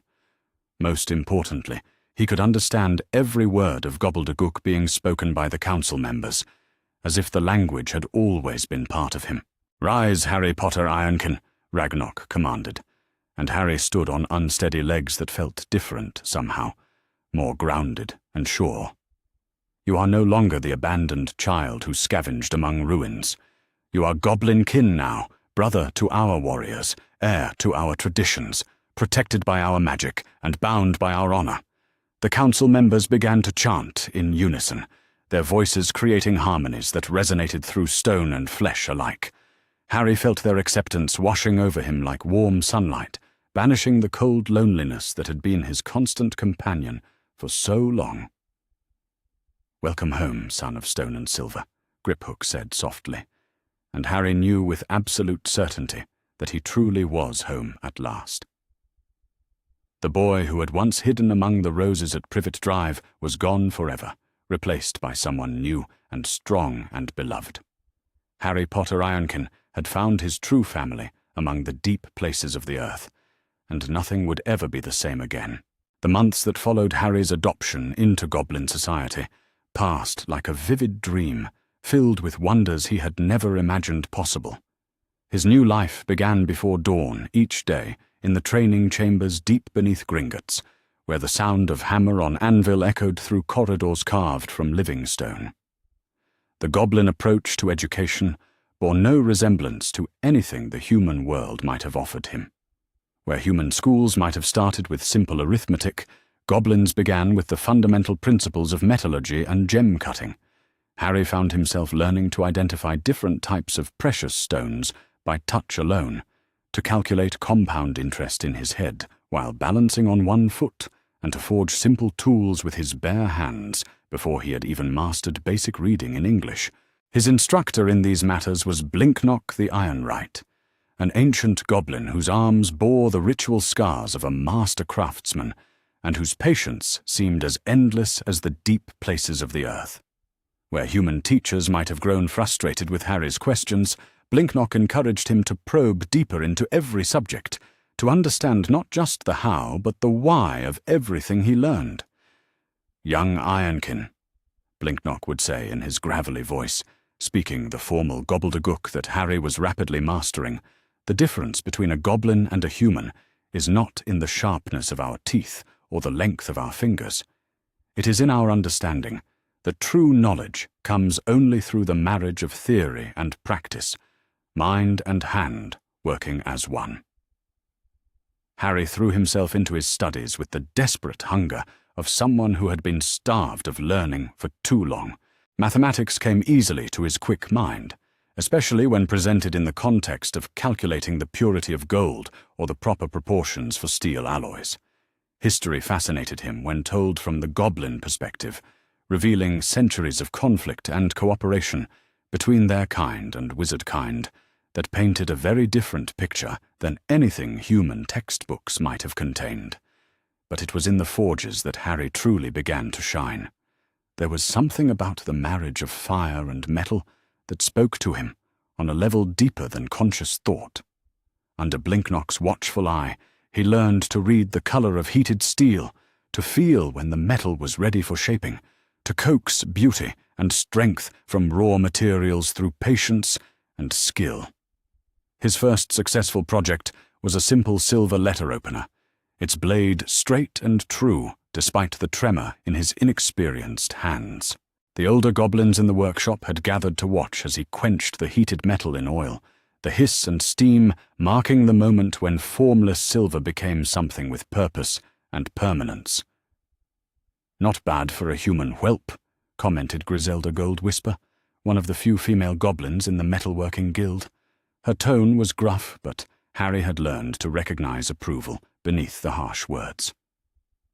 Perhaps there is hope for this one after all. Harry's chest swelled with pride at the grudging praise. In his previous life, any accomplishment had been met with suspicion or resentment from the Dursleys. Here, skill was recognized and rewarded regardless of who possessed it. The simple acceptance of his efforts meant more to him than any grand gesture could have. But not all aspects of his integration into Goblin society went smoothly. The young goblins his own age, while not openly hostile, maintained a careful distance that spoke of deep uncertainty about his place among them. Unlike human children who might have expressed their doubts through cruel words or physical aggression, goblin youth showed their reservations through pointed questions and carefully formal politeness. Thornback, a goblin boy roughly Harry's age, whose skill with numbers was already legendary among his peers, seemed particularly skeptical of the human addition to their ranks. During one of their shared mathematics lessons, he posed a question that cut straight to the heart of Harry's insecurity. "Tell me, Ironkin," Thornback said, with the deliberate courtesy that goblins used when they wanted to be particularly cutting. What happens when your human nature reasserts itself? When the call of your birth kind becomes stronger than the bonds of adoption? Will you abandon us as your blood relatives abandoned you? The question hit Harry like a physical blow, striking at fears he had not even fully acknowledged to himself. Around them, the other young goblins went silent, waiting to see how the human foundling would respond to such a direct challenge. Harry set down his quill and looked Thornback straight in the eyes, drawing on reserves of dignity he had not known he possessed. "I cannot promise that I will never disappoint you," he said quietly, his gobbledygook precise, despite the emotion in his voice. "No one can make such a promise honestly. But I can tell you this. The humans who should have loved me threw me away like refuse. The goblins who owed me nothing took me in and made me family. My loyalty is not a matter of blood or birth, but of choice and honor." He paused, letting the words settle before continuing. "If you wish to test whether I am truly one of you, then test me. Set me any challenge, give me any task, and I will prove that Harry Potter Ironkin is more than just a name I carry. I am goblin by choice and by deed, and that bond is stronger than any accident of birth could ever be." The workshop fell silent, except for the distant sound of hammers in the forges below. Thornback studied Harry's face for a long moment, his sharp eyes searching for any sign of deception or weakness. Finally, a slow smile spread across his features. "Very well, human brother," he said, the formal courtesy replaced by something warmer. "There is a tradition among goblin youth when questions of worthiness arise. You will face the trial of Silver and Shadow. If you succeed, your place among us will be secured beyond any doubt. If you fail—" He did not need to finish the sentence. Harry understood that failure would mean exile from the only family he had ever truly known, a return to the loneliness and abandonment that had nearly destroyed him before. "When does this trial take place?" Harry asked, surprised by his own eagerness to face whatever challenge awaited him. "At the next new moon," Thornback replied. 3 days hence. You will enter the deepmost vaults alone, armed with nothing but your wits and a blade of your own forging. If you can retrieve the silver rose from the Chamber of Echoes and return with proof of your courage, you will be accepted as a true goblin warrior." Harry felt a thrill of nervous excitement run through him. The deepmost vaults were legendary, even among the goblins, ancient chambers that predated Gringotts itself, and were said to contain wonders and terrors in equal measure. To enter them alone was a test that full-grown goblin warriors approached with caution and respect. But it was also exactly the kind of challenge Harry had been unconsciously preparing for all his life. Years of survival in the ruins of Privet Drive had taught him to navigate dangerous spaces, to think quickly under pressure, and to find courage when fear threatened to overwhelm him. "I accept," he said simply, and the gathered young goblins began to murmur among themselves in excitement and approval. Word of Harry's upcoming trial spread through Gringotts like wildfire. By evening, it seemed that every goblin in the bank knew about the human foundling who had dared to accept the trial of Silver and Shadow. Some expressed admiration for his courage, others skepticism about his chances, but all seemed to agree that the next few days would be very interesting indeed. Blinknock, when informed of the challenge, simply nodded approvingly and increased the intensity of Harry's training. For 3 days, Harry worked from dawn to dusk in the forges, crafting the blade that would be his only companion in the depths below. It was to be his masterwork, the culmination of everything he had learned about metallurgy and magical crafting in his months among the goblins. The sword that emerged from Harry's forge was unlike anything a human smith might have created. Its blade was forged from goblin silver, alloyed with meteoric iron, giving it strength that could cut through dragon scale while maintaining an edge sharp enough to split silk in mid-air.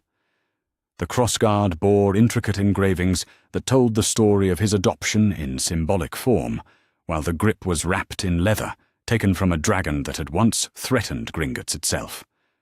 Most remarkably, The blade sang when drawn from its sheath, a pure note that seemed to resonate with the living stone of the bank itself.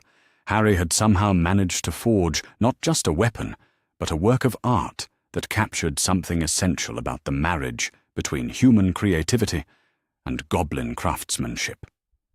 When Griphook saw the finished sword, his expression grew thoughtful in a way that made Harry nervous. "You have created something extraordinary, young Ironkin," he said quietly. "This blade carries magic that I have not seen in many decades. Where did you learn to bind song into silver?" "I do not know," Harry admitted honestly. "It felt right to do it that way, as if the metal itself was telling me what it needed to become complete." Griphook exchanged a meaningful look with Blinknock, and Harry caught fragments of rapid gobbledygook that seemed to be discussing ancient bloodlines and forgotten gifts. Whatever conclusions they reached, they kept to themselves, but Harry noticed that word of his unusual blade spread even more quickly than news of his trial had. The night before his descent into the deepmost vaults, Harry found himself unable to sleep, despite his exhaustion.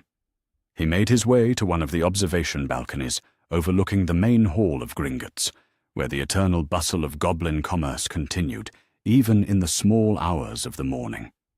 As he stood watching the efficient dance of clerks and guards below, he felt a presence beside him.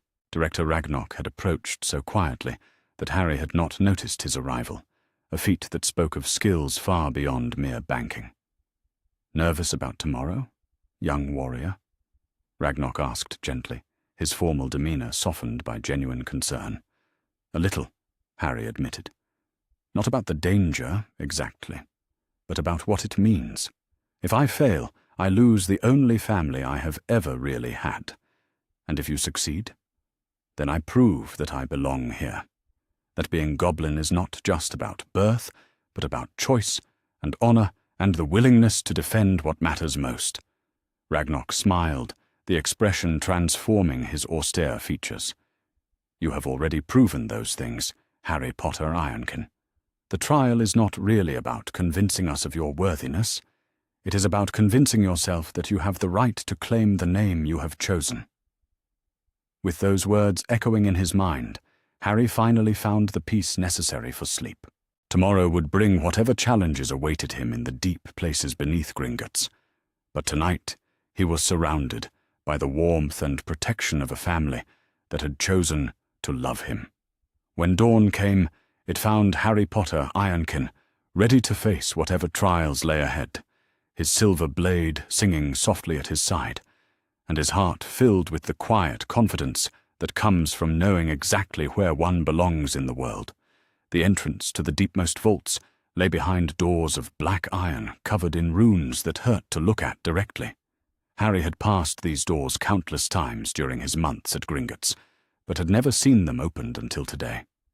As the ancient mechanisms turned with sounds like grinding bones, he felt magic older than civilization itself stirring in the depths below. Griphook stood beside him, no longer the patient mentor, but a goblin warrior in full ceremonial armor. The transformation was startling, revealing muscles like steel cables beneath his formal robes and scars that spoke of battles fought in places where sunlight had never touched stone.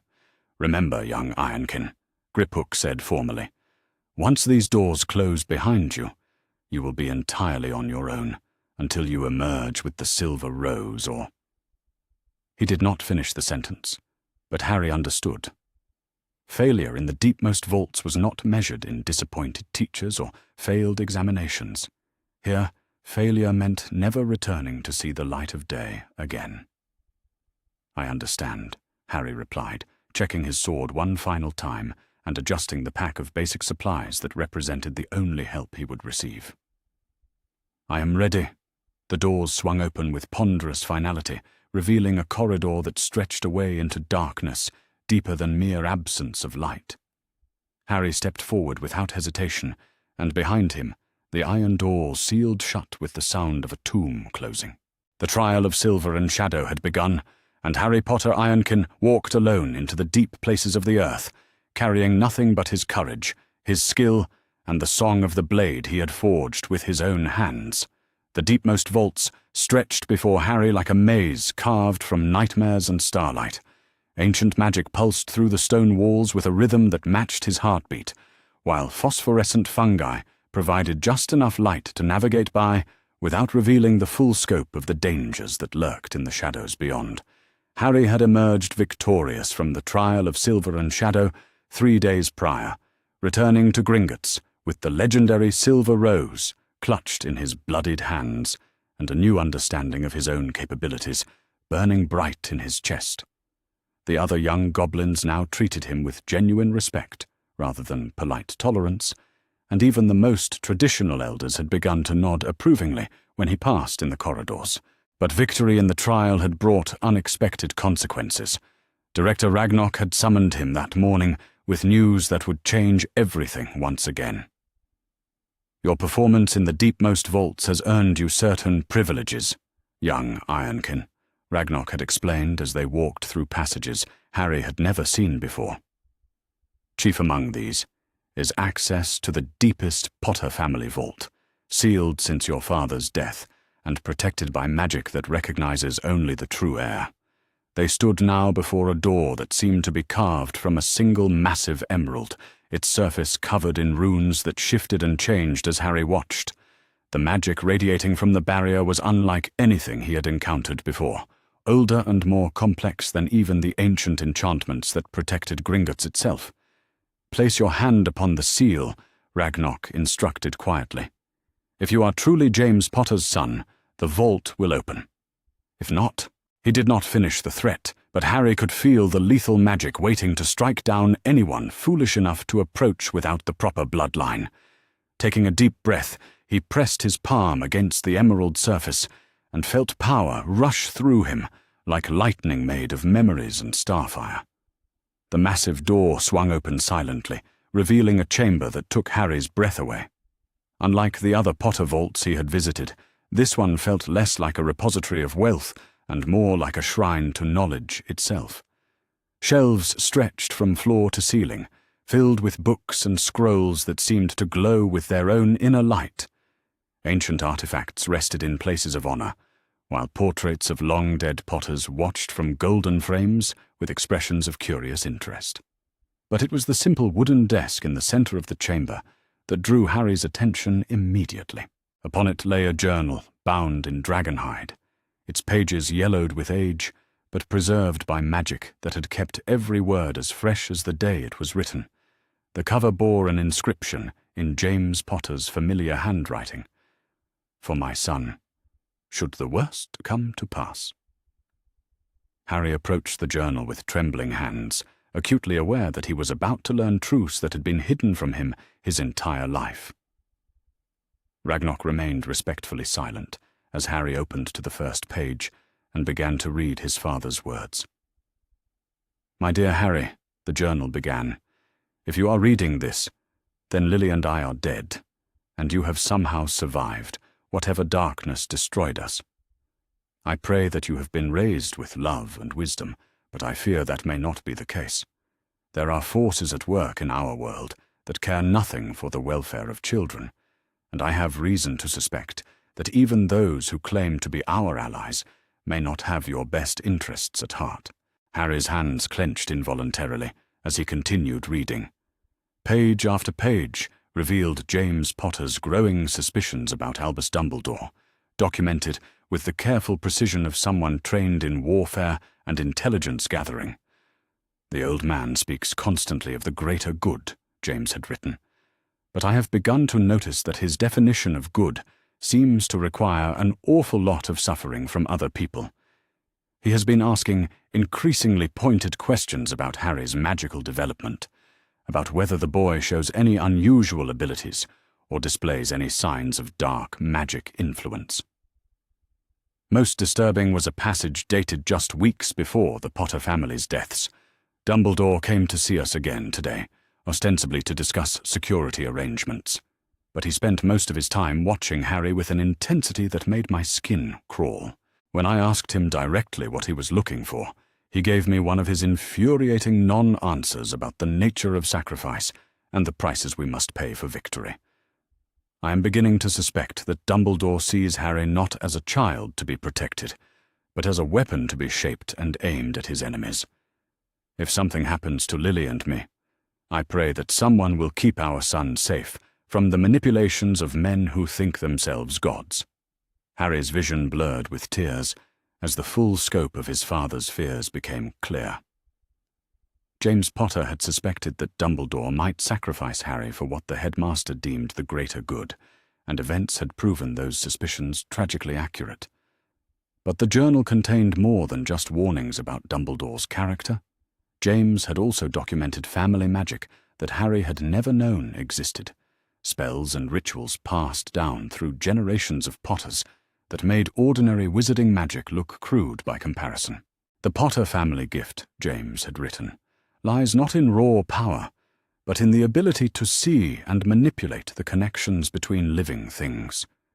We are natural ward breakers and truth-seers, able to pierce through deception and find the hidden weakness in any magical construct. This ability made us valuable to the founders of the magical world, but also dangerous to those who prefer to work from shadows. Harry felt something stirring in his chest as he read these words, a recognition of abilities he had been unconsciously using all his life. His talent for survival magic, his ability to sense danger before it struck, his natural understanding of goblin metalwork, all of these suddenly made perfect sense as expressions of an inherited gift for seeing and manipulating magical connections.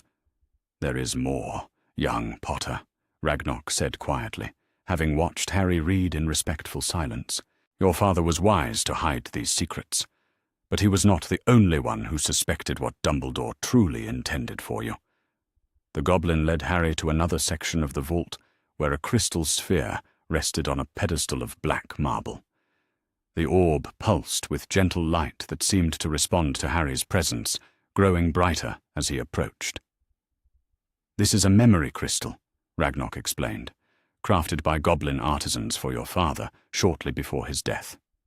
It contains a conversation that may interest you greatly." Harry touched the crystal with hesitant fingers and immediately found himself drawn into a memory so vivid it felt like reality itself. He stood in what appeared to be a secure meeting room somewhere within Gringotts, watching as his father spoke urgently with Director Ragnarok and several other goblins Harry did not recognize. "We have reason to believe that Dumbledore intends to use my son as bait," James was saying, his young face etched with worry and determination. "If something happens to Lily and me, he will place Harry with her sister's family, knowing full well that they hate magic and will mistreat him. The abuse will make the boy desperate for rescue, willing to trust anyone who offers him kindness and guidance."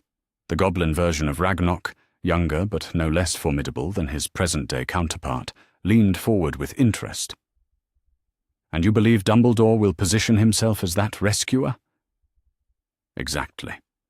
Harry will be so grateful to escape his misery that he will never question Dumbledore's motives or methods. The old man will have created the perfect weapon, a child who sees him as a savior and will do anything to please him." James paused, running his hands through hair that was identical to Harry's own. "If the worst happens, I want you to watch over my son. Not obviously, not in any way that would attract Dumbledore's attention, but from the shadows. If Harry ever finds his way to Gringotts, if he ever seeks help from your people, I want you to know that he has friends among the goblins who remember his father's service to your nation." The memory faded, leaving Harry standing in the vault with tears streaming down his face. Everything made sense now, from Dumbledore's absence during his years of abandonment to the headmaster's shocked expression when he had learned of Harry's adoption into goblin society. The old wizard had expected to find a broken, desperate child ready to worship his rescuer. Instead, he had discovered a young man with his own family, his own loyalties, and his own understanding of right and wrong. "There is still more to discover," Ragnarok said gently, gesturing toward a section of the vault that Harry had not yet explored. "Your father was thorough in his preparations for the worst possible outcome. The final revelation waited in a locked chest that opened to Harry's touch, revealing documents that made his blood run cold with anger. Dumbledore had not simply stolen money from the Potter accounts. He had systematically dismantled safeguards that James and Lily had put in place to protect their son, removing Harry from the care of trustworthy guardians and placing him instead with relatives who could be counted on to make his life miserable. Most damning was a letter in Dumbledore's own hand, apparently never sent, but preserved as evidence of his true intentions. The boy must be kept weak and dependent if he is to serve the cause effectively. A happy, confident Harry Potter would be far too difficult to control when the time comes for him to make the ultimate sacrifice. Better that he should grow up believing himself unwanted and worthless, grateful for any scrap of affection or approval. Such a child will die willingly, if convinced that his death serves a noble purpose. Harry crumpled the letter in his fist, feeling power surge through him in ways that had nothing to do with his goblin training. The magic of his ancestors was awakening, responding to his righteous fury with strength that made the air itself tremble. "Peace, young warrior," Ragnarok said calmly, placing a steadying hand on Harry's shoulder. "Rage has its place, but it must be tempered with wisdom if it is to serve justice rather than mere revenge." Harry forced himself to take deep, calming breaths until the storm of power settled back into manageable channels. When he spoke, his voice carried the controlled authority he had learned from watching goblin elders handle disputes. "What happens now? How do we make sure that Dumbledore never gets the chance to manipulate another child the way he tried to manipulate me?" "Now," Ragnarok replied with satisfaction, "we begin to plan. Your father's suspicions have been proven correct, and the evidence of Dumbledore's crimes is undeniable. But bringing down a man of his stature and reputation will require careful strategy and perfect timing." The goblin gestured toward another crystal sphere, this one dark and waiting. "There are others who have suffered under Dumbledore's manipulations, others who would be eager to see justice done if they knew the truth. Your friend Miss Granger, for instance, whose parents were memory-modified without their consent to protect her during the war. Young Mr. Longbottom, whose grandmother was led to believe that his parents' condition was irreversible when goblin healers might have helped them years ago." Harry felt something cold and determined settling in his chest. The boy who had once scavenged for scraps among the ruins of Privet Drive was gone forever, replaced by someone with the power and knowledge to fight back against the forces that had shaped his world. "We will need allies," he said thoughtfully.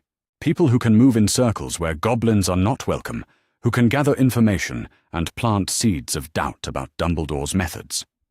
"Indeed," Ragnarok agreed. "And we will need to be very careful not to reveal our hand too early.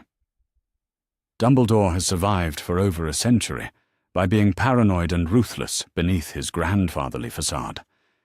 If he suspects that we know the truth about his plans, he will move to neutralize the threat we represent." Harry nodded, understanding the delicate nature of the game they were about to play. But as he looked around the vault filled with his family's legacy of truth-seeing and ward-breaking, he felt confident that they would eventually prevail. The magic in his blood sang with anticipation as plans began to form in his mind. Dumbledore had spent decades positioning pieces on the board for a game only he understood the rules to. But now Harry Potter Ironkin had entered the game with his own pieces, his own strategies, and his own understanding of what victory would require. The old wizard had created his own downfall the moment he had chosen manipulation over honesty, control over trust. Now it was simply a matter of time before those choices came back to destroy him. As Harry and Ragnarok left the vault behind, carrying with them secrets that would reshape the wizarding world, neither of them noticed the small listening device hidden among the ancient artifacts, its goblin-made construction allowing it to pierce even the most sophisticated privacy wards.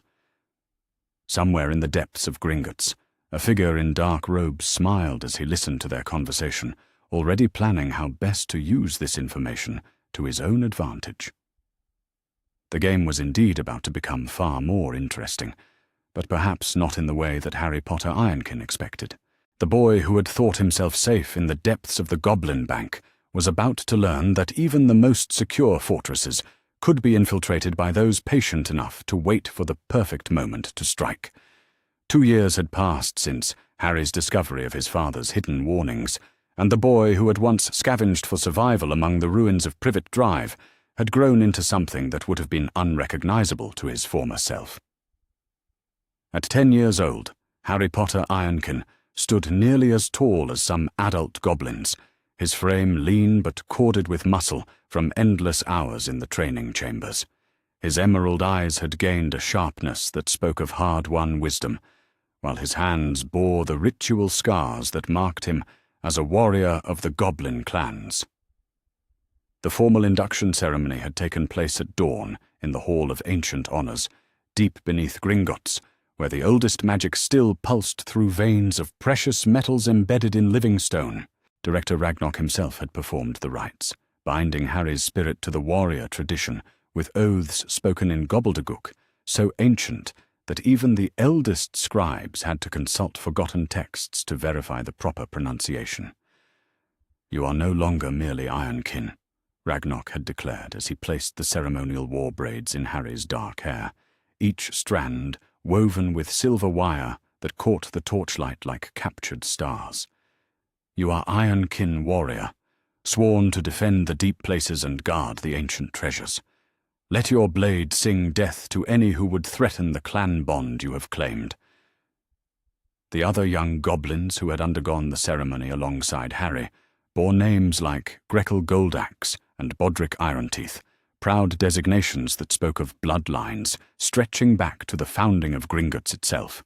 But when Harry's turn came, the ancient goblin conducting the ritual had paused with a puzzled expression. "Most curious," the elder had muttered, studying the mystical signs that appeared in the ceremonial flames when Harry's name was called. "The fire shows a designation I have not seen in 3 centuries. Shadowbane. Harry Potter, Ironkin Shadowbane, warrior against the darkness that devours light." The name had sent whispers rippling through the assembled crowd, for goblin fire naming was never wrong and always prophetic. Whatever shadows Harry was destined to face, they would be significant enough to define his entire identity within goblin society. But all of that ceremony seemed distant now, as Harry crouched in the darkness of a maintenance tunnel, his breathing carefully controlled, while he listened to the footsteps of intruders moving through the levels above. The alarm runes had activated just after midnight, detecting unauthorized magical signatures attempting to breach the security wards that protected Gringotts' most valuable vaults. Beside him, Nethys Copperheart shifted slightly, her own breathing barely audible despite the tension radiating from her compact frame. She was perhaps the most unusual person Harry had ever encountered, a human girl roughly his own age, who had been raised by goblins from infancy after her parents died in a dragon attack on their archaeological expedition. Unlike Harry, who still struggled sometimes with the harsher aspects of goblin culture, Nethys had never known anything else and possessed a fierce loyalty to goblin ways that put even some purebloods to shame. Her appearance reflected her unique upbringing in ways both subtle and dramatic. Years of living in the deep places had left her skin pale as marble, while her hair had been grown long and braided with copper wire in the traditional style of goblin warriors. But it was her eyes that truly marked her as different, pale blue orbs that seemed to glow with their own inner light, a side effect of extended exposure to the ancient magics that powered Gringotts. 3 levels above us, she whispered in gobbledygook so quiet it was barely more than shaped breath. Moving toward the Lestrange vaults with professional skill. Not random thieves. Harry nodded grimly, his own enhanced hearing picking up the subtle sounds that marked their quarry as dangerous opponents. The way they moved spoke of military training and careful planning, while the magical signatures his goblin-enhanced senses detected carried the distinctive taint of dark magic. "Death Eaters," he whispered back, using the English term since gobbledygook had no equivalent for Voldemort's followers. They must be after something specific in the Lestrange family vault. The irony was not lost on him. that his first real combat as a goblin warrior would be against the same dark wizards who had murdered his parents. But Harry felt no nervousness, only a cold determination that seemed to flow through his veins like liquid steel. His training had been thorough, and his weapons were the finest goblin craftsmanship could produce. "Standard infiltration protocols?" Nethys asked, her hand already moving to the combat knife at her belt. "Or do we try for capture?" Harry considered their options with the tactical thinking that had been drilled into him during countless training sessions. 3 adult dark wizards against 2 young warriors would normally be hopeless odds. But goblins didn't fight like humans. They used the environment itself as a weapon, turning the very stones of their fortress against any who dared violate its sanctity. "We separate them," he decided. "You take the rear guard while I flush the leaders toward the maze of echoes. Once they are lost in the acoustic traps, we can pick them off one by one." Nethys grinned, revealing teeth that had been ritually sharpened in goblin fashion. Her smile held a predatory quality that would have terrified most humans, but Harry found it oddly comforting. In a world where so many people wore masks of false friendliness, there was something refreshing about someone whose dangerous nature was displayed so honestly. "Try to leave at least one alive for questioning," she added, as they began to move through the maintenance tunnels toward their intercept positions.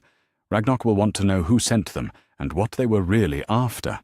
The next 20 minutes passed in a blur of calculated violence that showcased everything Harry had learned about goblin warfare.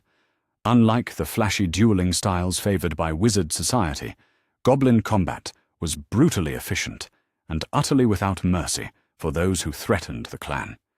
Harry's first target never saw him coming. The dark wizard was examining ward stones with professional interest when Harry dropped from a ventilation shaft directly above him, his silver blade finding the gap between neck and shoulder with surgical precision. The man died without making a sound, his body crumpling to the stone floor as Harry rolled away from the splash of blood. The second Death Eater proved more challenging, spinning around with his wand raised the moment his companion fell. But Harry had learned to fight opponents who could kill at a distance, and his goblin training included techniques that no wizard dueling manual had ever contemplated.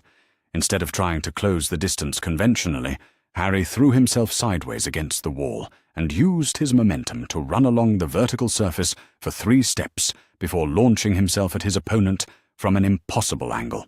His blade severed the man's wand hand at the wrist before the Death Eater could complete his curse, and a follow-up strike to the throat ended the threat permanently. Meanwhile, Nethys had engaged the third intruder in the kind of running battle that goblin warriors excelled at. She led him through a maze of interconnected chambers, using her intimate knowledge of Gringotts' layout to stay just ahead of his increasingly desperate spells. When he finally cornered her in what appeared to be a dead-end storage room, he found himself face to face with something that no amount of dark arts training had prepared him for. Nethys had positioned herself in front of a polished copper mirror that had been enchanted to reflect not just light, but magical energy itself. When the Death Eater cast his killing curse, the green bolt struck the mirror and rebounded directly back at him, ending his life with his own malice. The entire engagement was over in less than 5 minutes, leaving 3 bodies cooling on ancient stone, while Harry and Nethys conducted a professional search for clues about their attacker's true purpose. What they found in the dead men's pockets made Harry's blood run cold with recognition. Detailed floor plans of Gringotts, far more accurate than anything that should have existed outside the bank itself. Personal information about goblin security procedures that could only have come from someone with intimate access to the highest levels of management. Most damning of all, a list of specific vault contents that included items from the Potter family holdings. Someone had betrayed Gringotts from within, providing information that could have compromised the security of every client who banked with the goblins. The attack on the Lestrange vaults had been a diversion, designed to draw attention away from the real target, Harry himself. "We need to report this immediately," Nethys said grimly, her earlier good humor replaced by the cold fury that goblins reserved for traitors and oath-breakers. If there is a spy among the clan-bonded, they must be rooted out before they can do more damage. But as they made their way back through the tunnels toward the security center, Harry found his thoughts turning to the girl beside him in ways that had nothing to do with combat or conspiracy. Somewhere during their months of training together, his feelings for Nethys had begun to shift from simple friendship to something more complex and confusing. It was not just her fierce competence in battle, though watching her fight with such deadly grace did strange things to his pulse. Nor was it merely her loyalty to goblin traditions, though her passionate defense of their adopted culture resonated with his own struggles to find belonging. There was something about the way she looked at the world, with eyes that saw beauty in dangerous places and found honor in the harsh necessities of survival, that spoke to parts of himself he was only beginning to understand. The realization that he was developing romantic feelings for his closest friend should have been terrifying, given the complex cultural dynamics involved in a relationship between two goblin-raised humans. But Harry found himself less concerned with social complications than with the growing certainty that Nethys had become the most important person in his world outside of his goblin family. "Good work tonight, warrior brother," Nethys said softly, as they reached the security checkpoint, her voice carrying warmth that had not been present during their earlier tactical discussions. "You fought with honor and precision. The clan will be proud of your first blood in defense of the deep places." The praise made Harry's chest tight with emotions he could not easily name. Coming from Nethys, whose own combat skills were legendary among the younger generation of goblin warriors, such recognition meant more than any formal commendation from the elders could have. "We make a good team," he replied carefully, not quite ready to voice the deeper feelings that her nearness inspired. "I am glad to have you watching my back in dangerous places." Something flickered in her pale eyes at his words, an expression too quick to interpret, but warm enough to send hope flaring in Harry's heart. Perhaps he was not alone in feeling that their partnership had begun to mean more than simple friendship and shared duty. Their moment of connection was interrupted by the arrival of Director Ragnok himself, accompanied by a full security detail, and looking grimmer than Harry had ever seen him. The ancient goblin's dark eyes took in the blood on their weapons and the evidence of successful combat with professional assessment. "Tell me everything," he commanded without preamble, and Harry found himself recounting the night's events with the precise detail that goblin military protocol demanded. When he finished, Ragnok's expression had grown even darker.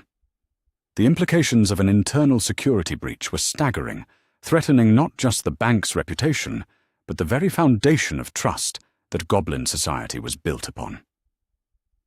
"You have both performed with distinction tonight," Ragnok said formally, though his tone carried undertones of deep concern.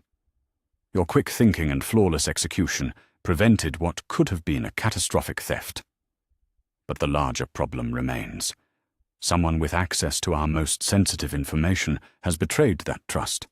He paused, studying Harry and Nethys with calculating eyes. "I am placing you both on special assignment, effective immediately. You will work directly under my authority to investigate this breach and identify the source of the leaked information. Your youth may actually prove advantageous, as the traitor will be less likely to suspect children of conducting a serious investigation." Harry felt a thrill of excitement mixed with apprehension. A direct assignment from the director himself was an honor that many full-grown warriors never received, but it also meant that the stakes were higher than he had initially realized. "What are our parameters?" Nethys asked, with professional calm that belied her own youth. "Full discretionary authority within Gringotts itself," Ragnok replied. "You may question anyone below the rank of elder, examine any records that might prove relevant, and pursue any leads that your investigation uncovers.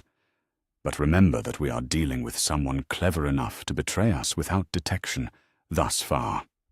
Trust no one completely and verify everything independently."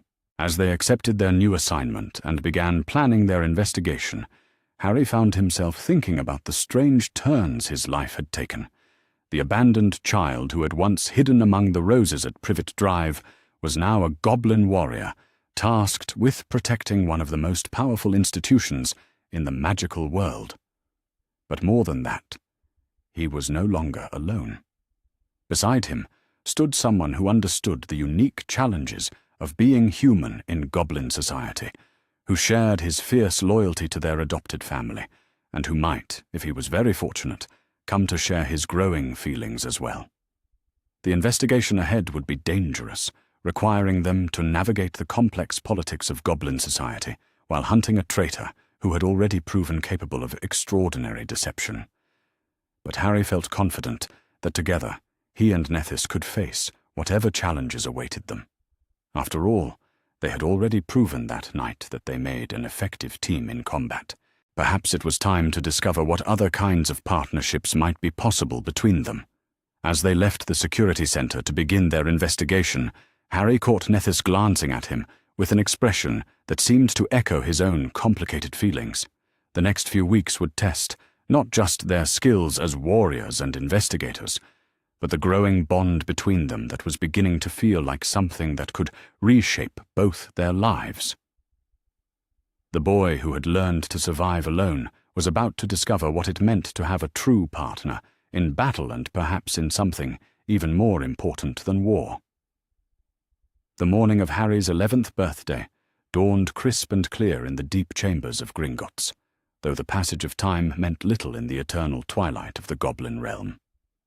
Harry had been awake for hours, sitting in meditation pose on the stone floor of his quarters, while practicing the mental disciplines that Blinknock had taught him. The ancient goblin warrior's lessons in controlling both emotion and magic had become even more crucial, as Harry's power continued to grow in ways that sometimes frightened even him. His birthday had been marked by the traditional goblin ceremonies, including the presentation of weapons crafted specifically for his use by the master smiths of the clan. The blade now resting across his knees hummed with enchantments that would have impressed even the most skilled wizard artificers, while the light armor hanging on his wall bore protective runes that had been paid for, with decades of accumulated favor among the goblin nobility. But none of these honors could distract Harry from the knowledge that today would bring visitors from the world above, visitors who would force him to confront a past he had deliberately left behind. The Hogwarts letter had arrived exactly as expected, its familiar emerald ink and parchment unchanged from the version he had received years ago while hiding among the ruins of Privet Drive.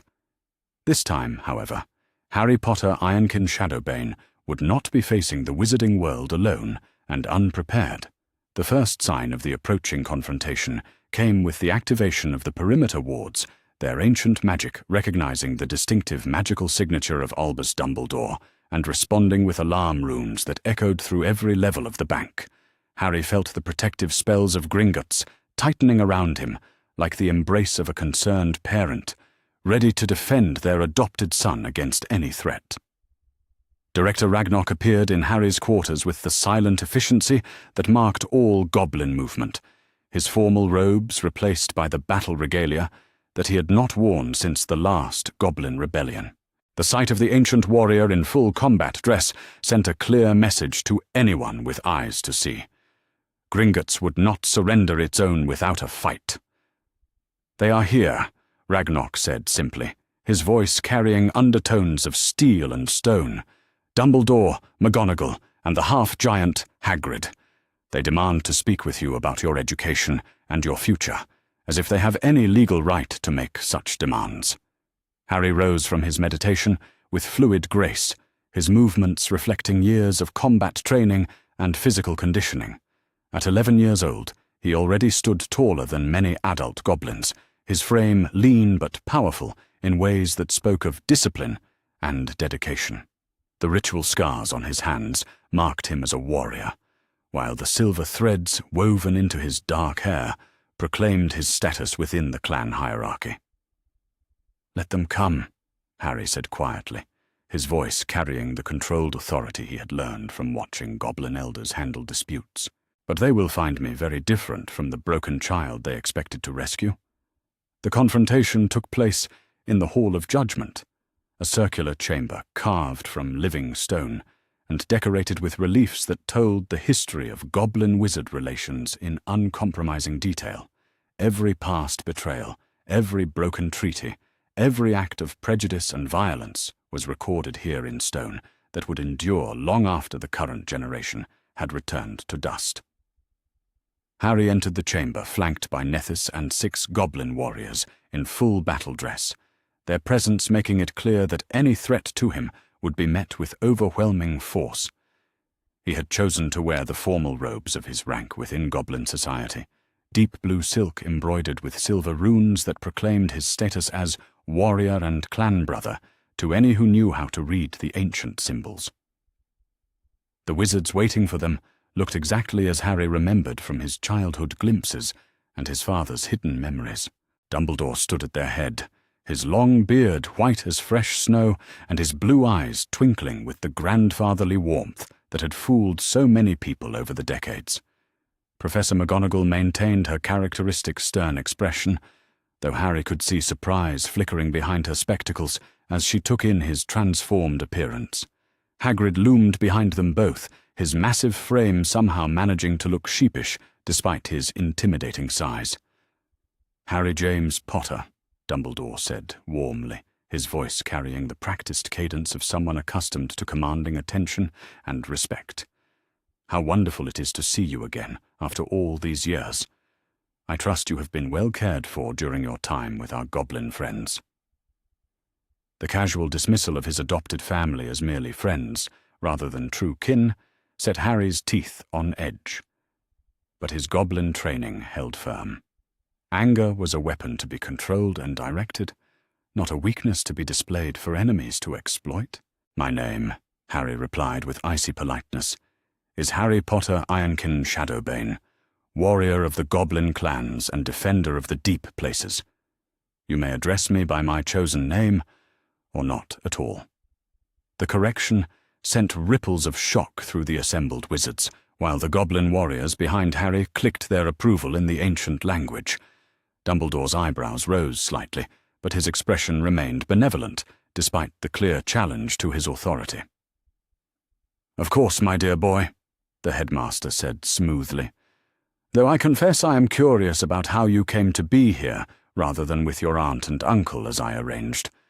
The blood protections surrounding their home were quite specific about keeping you safe." Harry felt cold fury rising in his chest as Dumbledore spoke of arrangements and protections as if Harry's suffering had been a necessary part of some grand design. The urge to reveal everything he knew about the old wizard's manipulations was almost overwhelming, but Ragnarok's subtle hand gesture reminded him that timing was crucial in such matters. "My relatives abandoned me 4 years ago," Harry said, with controlled precision. "They fled the country and left me to starve in the ruins of their house. Fortunately, the goblins have laws about the abandonment of children that proved more reliable than wizard protections." This revelation clearly caught Dumbledore off guard, his carefully maintained composure slipping for just a moment before reasserting itself. McGonagall's sharp intake of breath and Hagrid's muttered curse suggested that they had known nothing about the Dursleys' abandonment of their charge. "Most distressing indeed," Dumbledore said after a pause that lasted just a fraction too long. "I shall have to investigate how such a thing was allowed to happen. But surely you understand that your proper place is at Hogwarts, learning alongside other young wizards and witches. The goblin customs you have adopted, while fascinating, cannot substitute for a proper magical education." The condescension in his voice made several of the goblin warriors growl low in their throats, while Ragnarok's hand moved almost imperceptibly toward the ceremonial weapon at his belt. Harry raised one hand slightly, a gesture that his companions recognized as a request for restraint. "You speak of proper education," Harry said quietly, his words carrying the weight of absolute certainty. "Yet I have learned mathematics that would challenge most adult wizards, metallurgy that allows me to forge items of genuine power, combat techniques that proved effective against Death Eaters who sought to breach our security, and magical theory rooted in traditions that predate your civilization by millennia." He paused, letting his words sink in before continuing. More importantly, I have learned honor, loyalty, and the true meaning of family bonds. These are lessons that no classroom can teach and no textbook can provide. They come only from being valued and protected by people who choose to love you rather than merely tolerate your existence. Dumbledore's eyes hardened almost imperceptibly behind his half-moon spectacles, though his grandfatherly smile never wavered. "You have indeed been fortunate in finding such care," he said, with what sounded like genuine warmth. "But there are aspects of your heritage that only the wizarding world can help you understand. Your parents died to protect you from dark forces that still threaten our world. Surely you owe it to their memory to take up the mantle they would have wanted for you." The manipulation was so smooth and practiced that Harry almost admired its artistry, even as he recognized it for what it was. Dumbledore was attempting to use guilt and obligation to override Harry's stated preferences, counting on emotional pressure to succeed where legal arguments had failed. "My parents," Harry replied with deadly calm, "left detailed instructions about my upbringing in documents sealed within our family vault. They specifically warned against trusting those who would use my name and their sacrifice to further their own political agenda. I honor their memory by following their wisdom rather than your interpretations of what they would have wanted." The direct challenge sent visible shock through the wizard delegation. McGonagall's eyes widened with what might have been recognition, while Hagrid looked confused and increasingly uncomfortable. Only Dumbledore maintained his composure, though something cold and calculating flickered behind his kindly facade. "I see that you have been given access to materials that were perhaps not meant for such young eyes," the headmaster said carefully. "Ancient documents can be difficult to interpret without proper context and guidance. Perhaps we might examine these instructions together to ensure that their true meaning has not been obscured by time or translation." The suggestion was phrased as helpful cooperation, but Harry heard the demand beneath the diplomatic language. Dumbledore wanted access to James Potter's warnings about his manipulations, either to suppress them or to craft counter-arguments that would undermine their credibility. "That will not be possible," Ragnarok interjected, before Harry could respond. "The Potter family vault contains materials protected by client confidentiality agreements that date back centuries. No unauthorized person may examine its contents without explicit written consent from the account holder." "Then perhaps young Harry might provide such consent," Dumbledore suggested smoothly, his attention returning to Harry with renewed intensity. Surely there can be no harm in allowing his school's headmaster to review educational materials that might affect his development. Harry felt the weight of the moment settling around him, like a cloak woven from destiny itself. This was the crucial test that would determine whether he remained free to choose his own path or became trapped in the web of manipulation that Dumbledore had been weaving for years. "I decline," Harry said with quiet finality. "My family's private documents will remain private, as is my right under both Goblin and Wizard law. If you wish to discuss my education, we can do so without violating the confidentiality that protects every client of Gringotts Bank." The refusal hit Dumbledore like a physical blow, though he covered his reaction with admirable skill. For just a moment, his mask slipped enough to reveal the calculating intelligence that had manipulated the fate of nations for over a century. When he spoke again, his voice carried subtle threats wrapped in expressions of concern. "I fear you may not fully understand the dangers that await any witch or wizard who attempts to live apart from our community," he said with paternal gravity. "The magical world has laws and customs that govern how power is used and controlled. Those who try to exist outside these structures often find themselves facing consequences they did not anticipate." The barely veiled threat sent fury racing through Harry's veins, but his goblin training held firm. He had learned to recognize intimidation tactics and respond to them with the measured force they deserved. "Are you threatening me, Professor Dumbledore?" Harry asked with deceptive mildness, his words carrying undertones that made the goblin warriors shift slightly in preparation for violence. because it sounds very much as if you are suggesting that harm might come to those who refuse to submit to your authority." "Not at all, my dear boy," Dumbledore replied quickly, his expression returning to benevolent concern. "I merely wish to ensure that you understand the complexities of the world you would be entering if you choose to forego traditional, magical education." Harry studied the old wizard's face, with eyes that had been trained to see through deception and manipulation. What he saw there confirmed everything his father's journal had warned him about. Beneath the kindly exterior lay a mind that viewed people as pieces to be moved on a chessboard of his own design. "I will attend Hogwarts," Harry said finally, his words causing visible relief to flow across the wizard delegation's faces. "But I will attend as a diplomatic representative of the Goblin Nation, not as a student subject to your authority." The condition sent new shock waves through the chamber, while Dumbledore's eyes widened with genuine surprise. This was clearly not an outcome he had anticipated or prepared for. "I will maintain my residence here at Gringotts," Harry continued relentlessly, "and I will be accompanied by appropriate security, as befits my status within Goblin society. Any attempt to confine me to the school grounds or restrict my movements will be considered an act of aggression against the Goblin Nation itself." Ragnarok stepped forward with obvious approval, his ancient features carved from stone that had witnessed the rise and fall of empires. "The offer of diplomatic status is formally extended by the Goblin Nation," he declared with ceremonial gravity. "Harry Potter, Ironkin Shadowbane, will serve as our first official cultural liaison to the wizarding world, with all the protections and privileges that such a position entails." The implications were staggering, and Dumbledore clearly recognized them.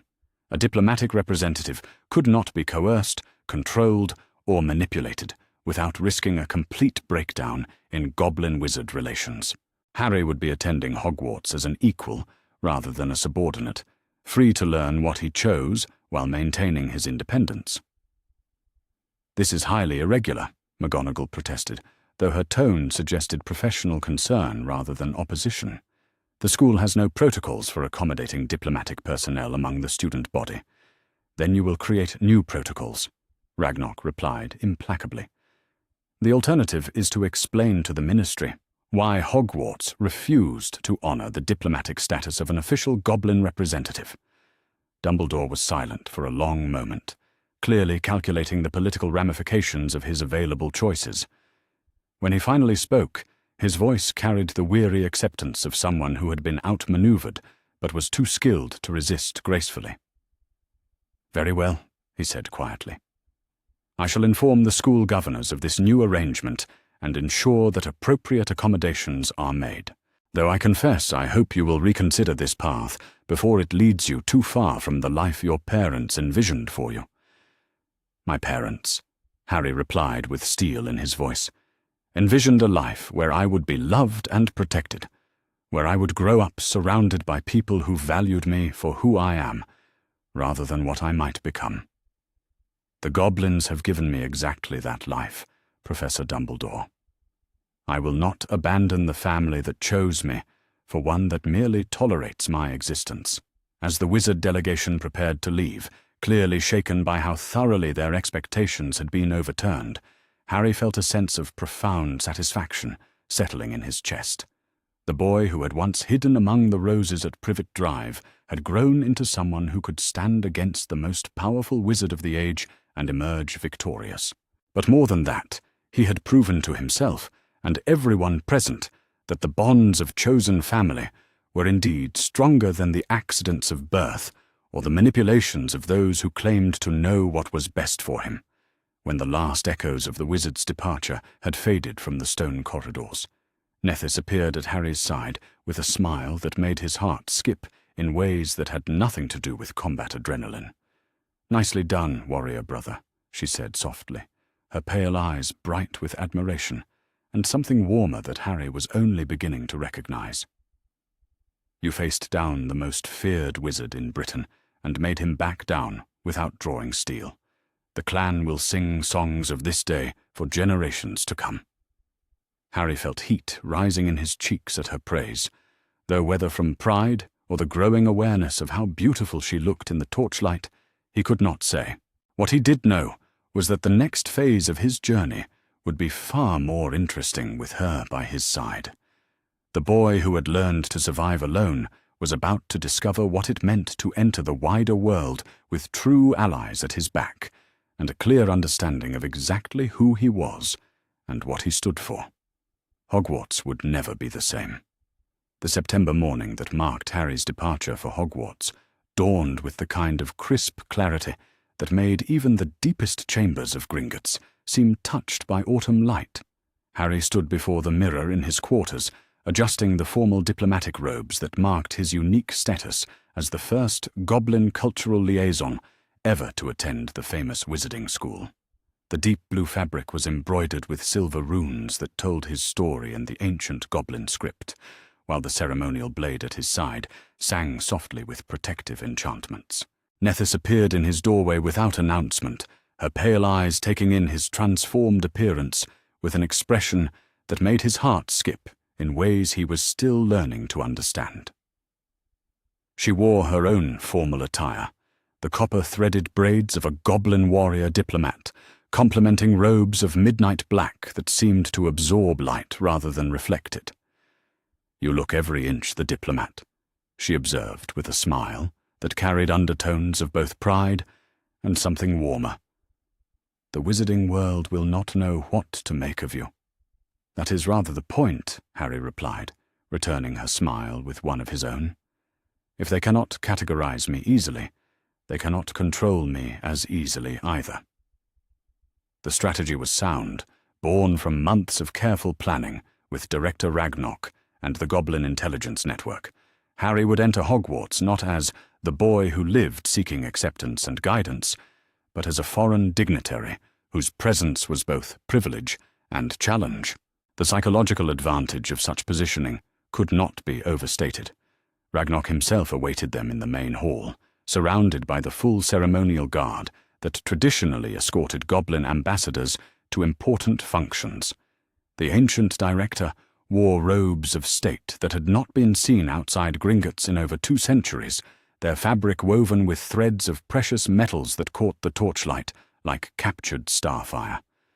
"Today marks a historic occasion," Ragnok declared as Harry approached, his voice carrying the weight of centuries of Goblin tradition. "For the first time since the founding of Hogwarts, one of our own enters those halls not as a servant or tradesman, but as an equal. You carry with you the hopes and dignity of the entire Goblin nation." The weight of that responsibility settled on Harry's shoulders like a mantle woven from destiny itself. He had always known that his unique position came with obligations, but the full scope of what he represented was only now becoming clear. Every word he spoke, every action he took, would reflect not just on himself, but on the entire Goblin civilization. "I will not disappoint you," Harry said formally, his words carrying the ritual cadence appropriate to such occasions. "The honor of the deep places goes with me, and I will guard it as fiercely as I guard my own life." The journey to King's Cross Station passed in a blur of nervous anticipation and careful preparation. Harry travelled in a goblin-enchanted carriage that moved through London's streets without being noticed by Muggle eyes, while Nethys and a discreet security detail followed in a separate vehicle. The plan called for him to make his entrance to Platform 9 and 3/4 in a manner that would establish his status immediately and unmistakably. When they arrived at the barrier between Platforms 9 and 10, Harry paused to steady his nerves and review the careful choreography they had planned. Everything depended on making the right impression in those first crucial moments when the wizarding world got its first glimpse of Harry Potter transformed. "Ready?" Nethys asked softly, her hand briefly touching his arm in a gesture of support that sent warmth racing through his veins. "Ready?" Harry confirmed, and together they stepped through the magical barrier into a world that would never be quite the same again. Platform 9 and 3/4 erupted into shocked silence as Harry Potter Ironkin Shadowbane made his entrance. Conversations died mid-sentence as hundreds of eyes turned to stare at the young man who bore the famous lightning bolt scar, but looked nothing like the legend they had all expected to see. Gone was the scrawny, uncertain boy of popular imagination. In his place stood someone who moved with the controlled grace of a trained warrior, his formal diplomatic robes marking him as representing foreign interests. The silver threads in his dark hair caught the light as he walked, while the ceremonial blade at his side announced to anyone with eyes to see that this was not someone to be trifled with. The whispers began immediately, rippling through the crowd like wildfire as parents pointed and children stared with wide eyes. Harry ignored them all, maintaining the dignified composure that his goblin training had drilled into him. Let them stare and speculate, he thought. Their shock was working exactly as intended. Beside him, Nethys drew almost as much attention in her own right. Her pale beauty and obvious warrior bearing marked her as something exotic and dangerous, while her position at Harry's side suggested a relationship that would fuel gossip for months to come. She seemed entirely unbothered by the stares, her pale eyes scanning the crowd with the professional assessment of someone trained to identify potential threats. "Is that really Harry Potter?" a woman near them whispered to her companion, her voice carrying clearly in the stunned silence that had fallen over the platform. "Look at those robes," her friend replied in equally hushed tones. "Those are goblin diplomatic colours. What is the Potter boy doing dressed as a foreign ambassador?" The questions and speculation continued as Harry made his way toward the Hogwarts Express, but he noticed that people stepped aside to give him room without being asked. The combination of his formal bearing and the obvious deference that Nethys and the goblin security detail showed him was having exactly the psychological effect they had hoped for. When they reached the train, Harry paused to address the crowd that had gathered to witness this unexpected spectacle. His voice carried clearly across the platform without seeming to be raised, a trick that goblin acoustics had taught him. "Citizens of magical Britain," he said with formal courtesy, "I am Harry Potter Ironkin Shadowbane, cultural liaison between the Goblin Nation and the Wizarding World. I travel to Hogwarts not as a student seeking instruction, but as a diplomatic representative fostering understanding between our peoples." The announcement sent new shockwaves through the assembled crowd, while several ministry officials who had been discreetly observing the proceedings began speaking urgently into enchanted communication devices. This was clearly not the narrative they had been expecting, and the political implications were staggering. Harry boarded the train with Nethys at his side, making their way through corridors filled with students who pressed themselves against the walls to let them pass. The combination of curiosity, fear, and excitement in their young faces reminded Harry of his own first glimpse into the magical world all those years ago. They found an empty compartment near the front of the train, one that had clearly been reserved for their use by advance arrangement. The interior was more luxurious than the standard student accommodations, with comfortable seating and privacy enchantments that would allow them to speak freely without being overheard. As the train pulled away from London, Harry allowed himself a moment of quiet satisfaction. The first phase of their plan had succeeded beyond their wildest expectations. By the time they reached Hogwarts, every student and faculty member would know that Harry Potter had arrived on his own terms, backed by foreign power and answerable to no one. The compartment door slid open without warning, admitting 3 students who clearly had not expected to find it occupied. The boy in the lead was pale and sharp-featured, with the kind of aristocratic bearing that marked him as pure-blood nobility. His companions were larger and less refined, obviously muscle rather than brains, in whatever hierarchy they represented. "You are in the wrong compartment," the pale boy said with casual arrogance, his grey eyes taking in Harry's formal robes with obvious disdain. "This section is reserved for important families, not charity cases playing dress-up." Harry felt Nethys tense beside him, her hand moving almost imperceptibly toward the blade concealed within her robes. But he raised one finger slightly, a gesture she recognized as a request for restraint. This was exactly the kind of confrontation they had anticipated, and it needed to be handled with diplomatic precision rather than warrior instincts. "I am Harry Potter Ironkin Shadowbane," Harry replied with icy politeness, his voice carrying undertones of authority that made the larger boys shift uncomfortably. diplomatic representative of the Goblin Nation and guest of Hogwarts School. And you are.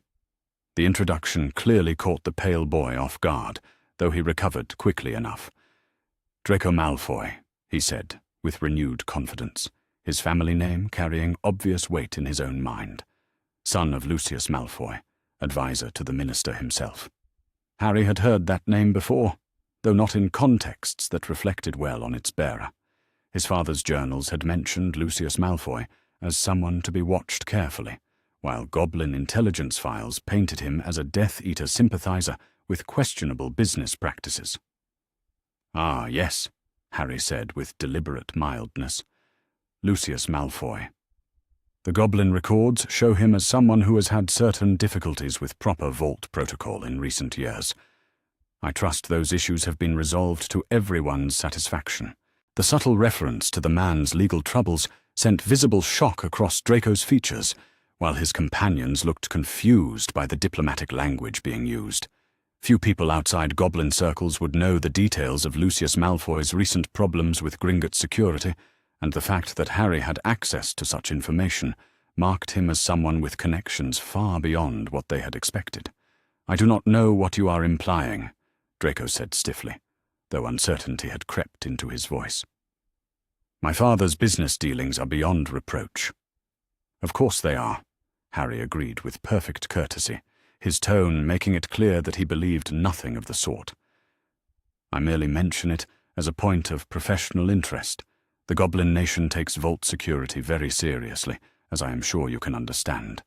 The psychological warfare was having exactly the effect Harry had intended. Draco was clearly off balance, unable to respond to challenges wrapped in diplomatic language and backed by knowledge he had not expected his opponent to possess. "Perhaps we should find another compartment," one of the larger boys suggested nervously, clearly recognizing that this confrontation was not going according to their usual patterns. "An excellent suggestion," Harry agreed graciously. "Though before you go, I should mention that I would be very interested in learning more about Hogwarts from the student perspective. Perhaps we might continue our conversation once we are settled at school." The offer was phrased as friendly interest, but Draco seemed to recognize the underlying command. This was not a request he could safely refuse, especially not with his father's recent difficulties casting shadows over the family reputation. "Of course," he said stiffly, his earlier arrogance replaced by wary respect. "I would be honored to serve as your guide to school customs and traditions." After they left, Nethys turned to Harry with an expression of impressed approval. "Beautifully handled," she said softly. "You established dominance without giving them anything concrete to complain about or report to their parents. The key is to make them think they are receiving honor while actually placing them under obligation," Harry replied, settling back into his seat with satisfaction. "It is a technique Ragnok taught me for dealing with prideful opponents who cannot be defeated through direct confrontation." The remainder of the journey passed with a steady stream of visitors, as word spread through the train that Harry Potter was indeed aboard and receiving guests in the diplomatic compartment. Each interaction was carefully managed to reinforce his unique status, while gathering intelligence about the various factions and power structures within the student body. Among the more interesting encounters was a visit from a bushy-haired girl whose intelligent eyes and confident manner immediately marked her as someone worth knowing. Hermione Granger introduced herself with the kind of directness that Harry found refreshing after hours of diplomatic circumlocution. "I have read everything I could find about Goblin culture since hearing about your appointment," she said, without preamble, her voice carrying genuine intellectual curiosity rather than mere politeness. "The theoretical implications of cultural exchange between our societies are fascinating." Harry found himself genuinely impressed by her preparation and insight, while Nethys seemed equally intrigued by meeting a human who approached Goblin culture with academic rigor rather than prejudice or fear. Their conversation was interrupted by the arrival of another student, this one red-haired and freckled, with the kind of nervous energy that spoke of deep insecurity poorly concealed. Ron Weasley's introduction was far less polished than Hermione's, but his obvious sincerity was appealing in its own way. "Blimey," he said with wide-eyed amazement, You really are Harry Potter, but you look nothing like what everyone expected." "People rarely do," Harry replied with gentle humor. "I find that expectations tell us more about those who hold them than about the people they concern." The philosophical observation seemed to strike Ron as profound, though Harry suspected that almost anything would have seemed wise to someone whose previous exposure to deep thinking had been limited by his family's financial struggles. As the train finally began to slow for its approach to Hogwarts, Harry felt a familiar mixture of anticipation and apprehension settling in his chest. The next few hours would determine whether his carefully planned entrance had achieved its intended goals or created more problems than it solved.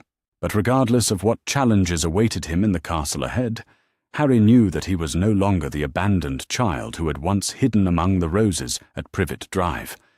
He was Harry Potter Ironkin Shadowbane, warrior diplomat of the Goblin Nation, and he would face whatever came with the strength that his chosen family had given him. The Hogwarts Express pulled into Hogsmeade Station with a great hissing of steam and squealing of brakes, while hundreds of excited voices filled the evening air with chatter about the famous school that awaited them. But among all those voices, Harry noticed that his name came up again and again, usually followed by speculation about what his presence might mean for the traditional order of things.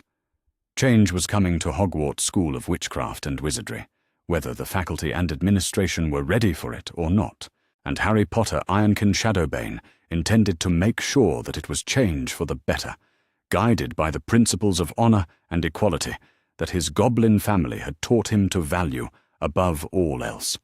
As he stepped down from the train onto the platform where his new life would begin in earnest, Harry carried with him the hopes of two civilizations and the determination to prove that understanding between different peoples was not just possible, but essential for the future of their shared magical world. The Great Hall of Hogwarts fell into stunned silence as Harry Potter Ironkin Shadowbane entered through the massive oak doors, his diplomatic robes rustling softly against the ancient stone floors. The hundreds of students already seated at their house tables turned as one to stare at the young man whose very presence seemed to challenge everything they thought they knew about the wizarding world's most famous child. Harry walked with the measured pace of someone accustomed to ceremonial occasions, his bearing reflecting years of goblin training in diplomacy and warfare. Beside him, Nethys moved with equal grace, her pale eyes scanning the hall with the professional assessment of a bodyguard evaluating potential threats. The silver threads woven into Harry's dark hair caught the light from thousands of floating candles, while the ceremonial blade at his side hummed with protective enchantments that made the very air around him shimmer. At the high table, the Hogwarts faculty watched with expressions ranging from curiosity to barely concealed alarm. Dumbledore maintained his characteristic grandfatherly smile, though Harry's goblin-trained senses detected tension in the old wizard's posture that suggested he was far less comfortable with this development than he appeared. Professor McGonagall looked distinctly flustered, clearly struggling to reconcile her memories of the small boy she had once observed with the composed diplomat now approaching the sorting hat. The sorting hat itself sat waiting on its traditional stool, though something in its ancient folds suggested that it too was unsettled by the unprecedented situation. Never before in its 1,000-year history had it been asked to sort a student who came not as a supplicant, seeking placement, but as a foreign dignitary whose presence was both privilege and challenge. Professor McGonagall cleared her throat nervously as Harry reached the front of the hall, her voice carrying clearly in the expectant silence. "Harry Potter Ironkin Shadowbane," she announced formally, though the goblin titles seemed to stick awkwardly in her throat. "Cultural liaison of the Goblin Nation." Harry approached the stool with measured steps, acutely aware that hundreds of eyes were tracking his every movement. This moment would set the tone for everything that followed, determining whether he would be accepted as the diplomatic representative he claimed to be, or dismissed as a child playing at adult games. As he prepared to place the sorting hat on his head, Harry felt a familiar presence brushing against the edges of his consciousness. The ancient artifact was already attempting to probe his thoughts, searching for the qualities and characteristics that would determine his house placement. But what it found there was unlike anything in its vast repository of experience. Most unusual indeed, the hat whispered in his mind, its mental voice tinged with fascination and confusion. Your thoughts are shaped by experiences no wizard child has ever known. I see loyalty forged in fire and tested by abandonment. I see courage tempered by wisdom beyond your years. I see cunning learned in the deep places where survival depends on reading the intentions of others. Harry remained perfectly still as the hat continued its examination, though he could feel sweat beading on his forehead from the intensity of the mental intrusion. Around him, the great hall had grown so quiet that the only sounds were the soft crackling of the floating candles and the nervous shuffling of feet. But more than these qualities, the hat continued thoughtfully. I see something that has never graced these halls before. You belong not to one world, but to two, and your loyalty lies not with house or homeland, but with principles that transcend both. How does one sort a student whose very nature defies categorization? The question hung in Harry's mind like a challenge waiting to be met. He had known that this moment would be crucial, but the full complexity of his situation was only now becoming clear. The Sorting Hat was struggling with something unprecedented, a student whose identity had been fundamentally shaped by a culture that existed outside the traditional wizarding framework. I am what I choose to be, Harry replied silently, his mental voice carrying the conviction that had sustained him through years of uncertainty. Sort me based not on where I came from, but on what I hope to accomplish here. And what do you hope to accomplish, young diplomat? Harry considered the question carefully, aware that his answer would influence not just his house placement, but his entire experience at Hogwarts, to build bridges between worlds that have known too much suspicion and too little understanding, to prove that strength comes from unity rather than division, to honor the family that chose me by showing what their love and guidance have made me capable of becoming. The hat was silent for a long moment, processing concepts and motivations that lay far outside its normal parameters. When it finally spoke again, its voice carried a note of something that might have been wonder. Never in all my centuries have I encountered a mind so thoroughly reshaped by experiences beyond wizarding tradition.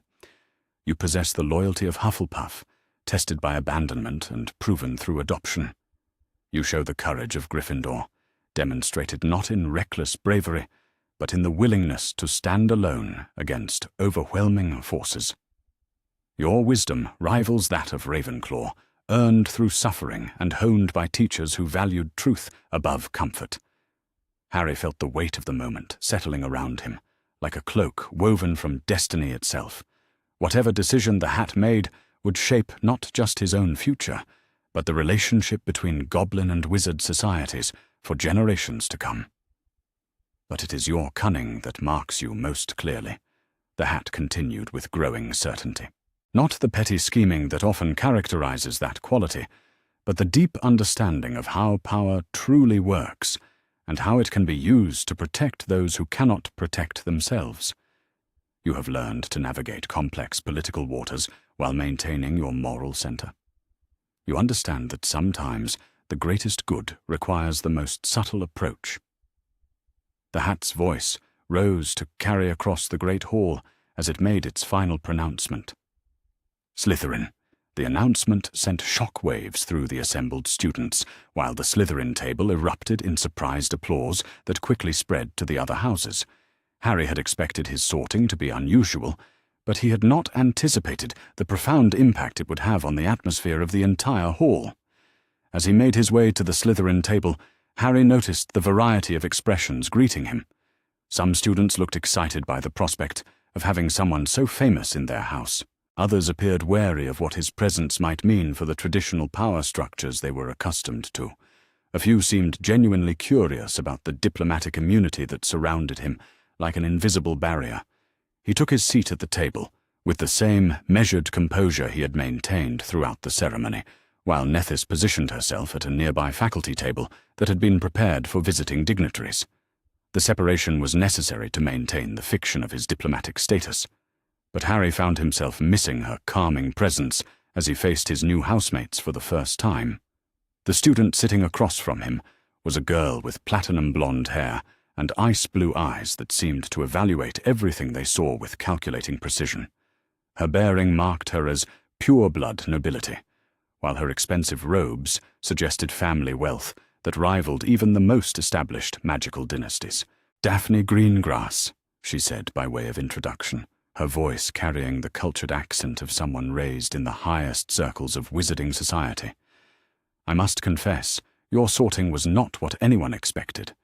"Expectations," Harry replied with gentle humor, "are rarely as interesting as reality. I hope my presence here will prove beneficial to everyone involved." Beside Daphne sat another girl with darker hair and a more open expression, though her eyes held the same intelligent assessment that seemed characteristic of Slytherin students. "Tracy Davis," she offered with a smile that appeared more genuine than the polite courtesy Harry had encountered from most purebloods. "Welcome to Slytherin House. I think you will find us more interesting than our reputation suggests." Harry found himself warming to both girls despite their obvious aristocratic backgrounds. There was something in their manner that suggested depth and complexity, beyond the shallow prejudices he had expected from children raised in traditional pureblood society. Their conversation was interrupted by the arrival of Draco Malfoy, who slid into the seat beside Harry with an expression that mixed respect with barely concealed ambition. The encounter on the Hogwarts Express had clearly made an impression on the boy, though Harry suspected that his deference had more to do with political calculation than genuine admiration. "Potter," Draco said formally, though his tone carried none of the casual arrogance that had characterized their first meeting. "I hope you will allow me to serve as your guide to Slytherin traditions. My family has connections throughout the house that might prove useful to someone in your position." The offer was clearly motivated by self-interest, but Harry recognized it as potentially valuable nonetheless. Draco's family connections could provide insight into the power structures and hidden allegiances that shaped wizarding society, information that would be crucial for his role as cultural liaison. "I would appreciate any guidance you can offer," Harry replied diplomatically. "Building effective relationships within the house will be essential for my mission here." As the feast continued around them, Harry found himself drawn into conversations that revealed the complex social dynamics that characterized Slytherin House. Unlike the other houses, where students seemed to form friendships based on shared interests or complementary personalities, Slytherin relationships appeared to be built on mutual advantage and carefully calculated alliances. It was a system that reminded Harry strongly of Goblin clan politics, where every interaction carried implications beyond the immediate conversation, and where trust was earned through demonstrated competence rather than mere good intentions. He began to understand why the Sorting Hat had placed him here, recognizing that his diplomatic training had prepared him perfectly for navigating this particular social environment. The most intriguing aspect of his new housemates was their attitude toward his goblin connections. Rather than the prejudice and disdain he had expected, most seemed genuinely curious about goblin society and eager to learn from someone with first-hand experience of their culture. "Is it true that goblins can forge magical items that surpass anything wizard artificers can create?"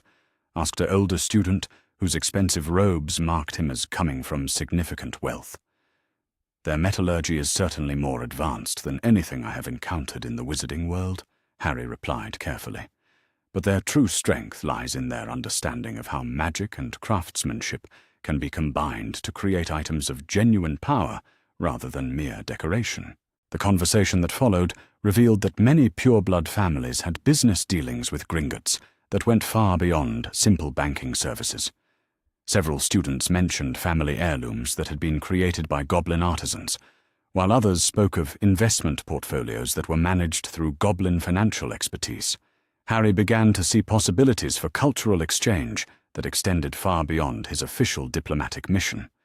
If he could demonstrate the benefits of closer cooperation between goblin and wizard societies, he might be able to build support for broader changes in how the two peoples related to each other. As the feast drew to a close, and students began to make their way to their dormitories, Harry found himself walking beside Daphne Greengrass through the corridors that led to the Slytherin common room. The ancient stones around them seemed to pulse with centuries of accumulated magic, while portraits of long-dead wizards watched their passage with expressions ranging from curiosity to disapproval. "You have created quite a stir with your arrival," Daphne observed as they walked. "The other houses are already speculating about what your presence might mean for the traditional balance of power within the school." "Change is rarely comfortable for those who benefit from existing arrangements," Harry replied thoughtfully. "But I hope to prove that it can be beneficial for everyone involved, if approached with wisdom and patience." Daphne studied his profile in the torchlight that illuminated the corridor, her expression thoughtful. "There is something different about you," she said quietly. "Not just the goblin training or the diplomatic status, but something deeper. You do not think like other wizards." "I have learned to see the world through different eyes," Harry acknowledged. "Sometimes that perspective can reveal opportunities and solutions that might otherwise remain hidden." When they reached the common room, Harry was struck by the elegant beauty of the Slytherin gathering space. The room was decorated in shades of green and silver that complemented the natural stone of the castle walls, while magical lighting created an atmosphere that was both sophisticated and comfortable. Comfortable chairs were arranged around a massive fireplace, while bookshelves lined the walls and created intimate spaces for study and conversation. But what impressed Harry most was the sense of purpose that seemed to permeate the space. Unlike the common rooms of other houses, which he had heard described as places for relaxation and social interaction, the Slytherin room felt like a place where serious business was conducted. Students gathered in small groups that seemed to be discussing matters of genuine importance, while older students mentored younger ones in ways that suggested long-term planning rather than casual friendship. It was exactly the kind of environment where Harry's diplomatic skills could flourish, and he began to understand more clearly why the Sorting Hat had placed him here. Slytherin House would challenge him to grow in ways that the other houses could not, while providing opportunities to demonstrate that ambition and cunning could serve noble purposes. As he settled into his new dormitory that night, Harry reflected on the day's events and the path that had brought him to this moment. The abandoned child who had once hidden among the roses at Privet Drive was now a diplomatic representative living in one of the most prestigious schools in the wizarding world, surrounded by students whose families shaped the course of magical society. But more importantly, he was beginning to see how his unique background and training could be used to build the bridges between worlds that both goblin and wizard societies desperately needed. The boy who belonged to both cultures, and neither might prove to be exactly what was required to bring them together in mutual understanding and respect. The challenges ahead would be significant, requiring all the wisdom and skill that his goblin family had taught him. But as Harry drifted off to sleep in his new bed, surrounded by the ancient magic of Hogwarts and the whispered conversations of his ambitious housemates, he felt confident that he was exactly where he needed to be to accomplish the mission that destiny had laid before him. Tomorrow would bring new tests and opportunities, and Harry Potter Ironkin Shadowbane would be ready to meet them with the strength that came from knowing exactly who he was and what he stood for. The autumn of Harry's 4th year at Hogwarts arrived with an unusual sense of anticipation that seemed to permeate every stone of the ancient castle. Word had spread throughout the wizarding world that this year would bring the revival of the Triwizard Tournament, a competition that had been dormant for over a century due to the dangerous nature of its challenges. But what truly set this year apart was not merely the return of the tournament itself, but the unprecedented participation of Harry Potter Ironkin Shadowbane as an official diplomatic representative of the Goblin Nation. Harry stood at the window of his private quarters in the diplomatic wing that had been specially constructed for his use, watching the arrival of students from Beauxbatons Academy and Durmstrang Institute. The sight of the elegant blue carriage drawn by winged horses and the imposing ship that had emerged from the depths of the Black Lake reminded him of just how isolated the British wizarding world had become from its international neighbours. At 14, Harry had grown into someone who would have been unrecognisable to the abandoned child who had once scavenged among the ruins of Privet Drive. His frame was lean but powerful, shaped by years of goblin combat training and diplomatic protocol. The formal robes he wore bore the complex silver embroidery that marked him as a full cultural liaison, while the ceremonial blade at his side sang with enchantments that made the very air around him shimmer with protective magic. A soft knock at his door interrupted his contemplation. Nethys entered without waiting for permission, her pale eyes bright with the kind of excitement that came from facing interesting challenges. At 18, she had grown into a woman whose beauty was matched only by her lethal competence, her copper-braided hair gleaming in the afternoon light as she approached his position by the window. "The goblet of fire has been placed in the Great Hall," she reported with professional efficiency that did not quite hide her anticipation. "Director Ragnok sends word that your participation in the tournament has been approved by the International Confederation of Wizards as a legitimate diplomatic initiative." Harry nodded slowly, his mind already working through the implications of what lay ahead.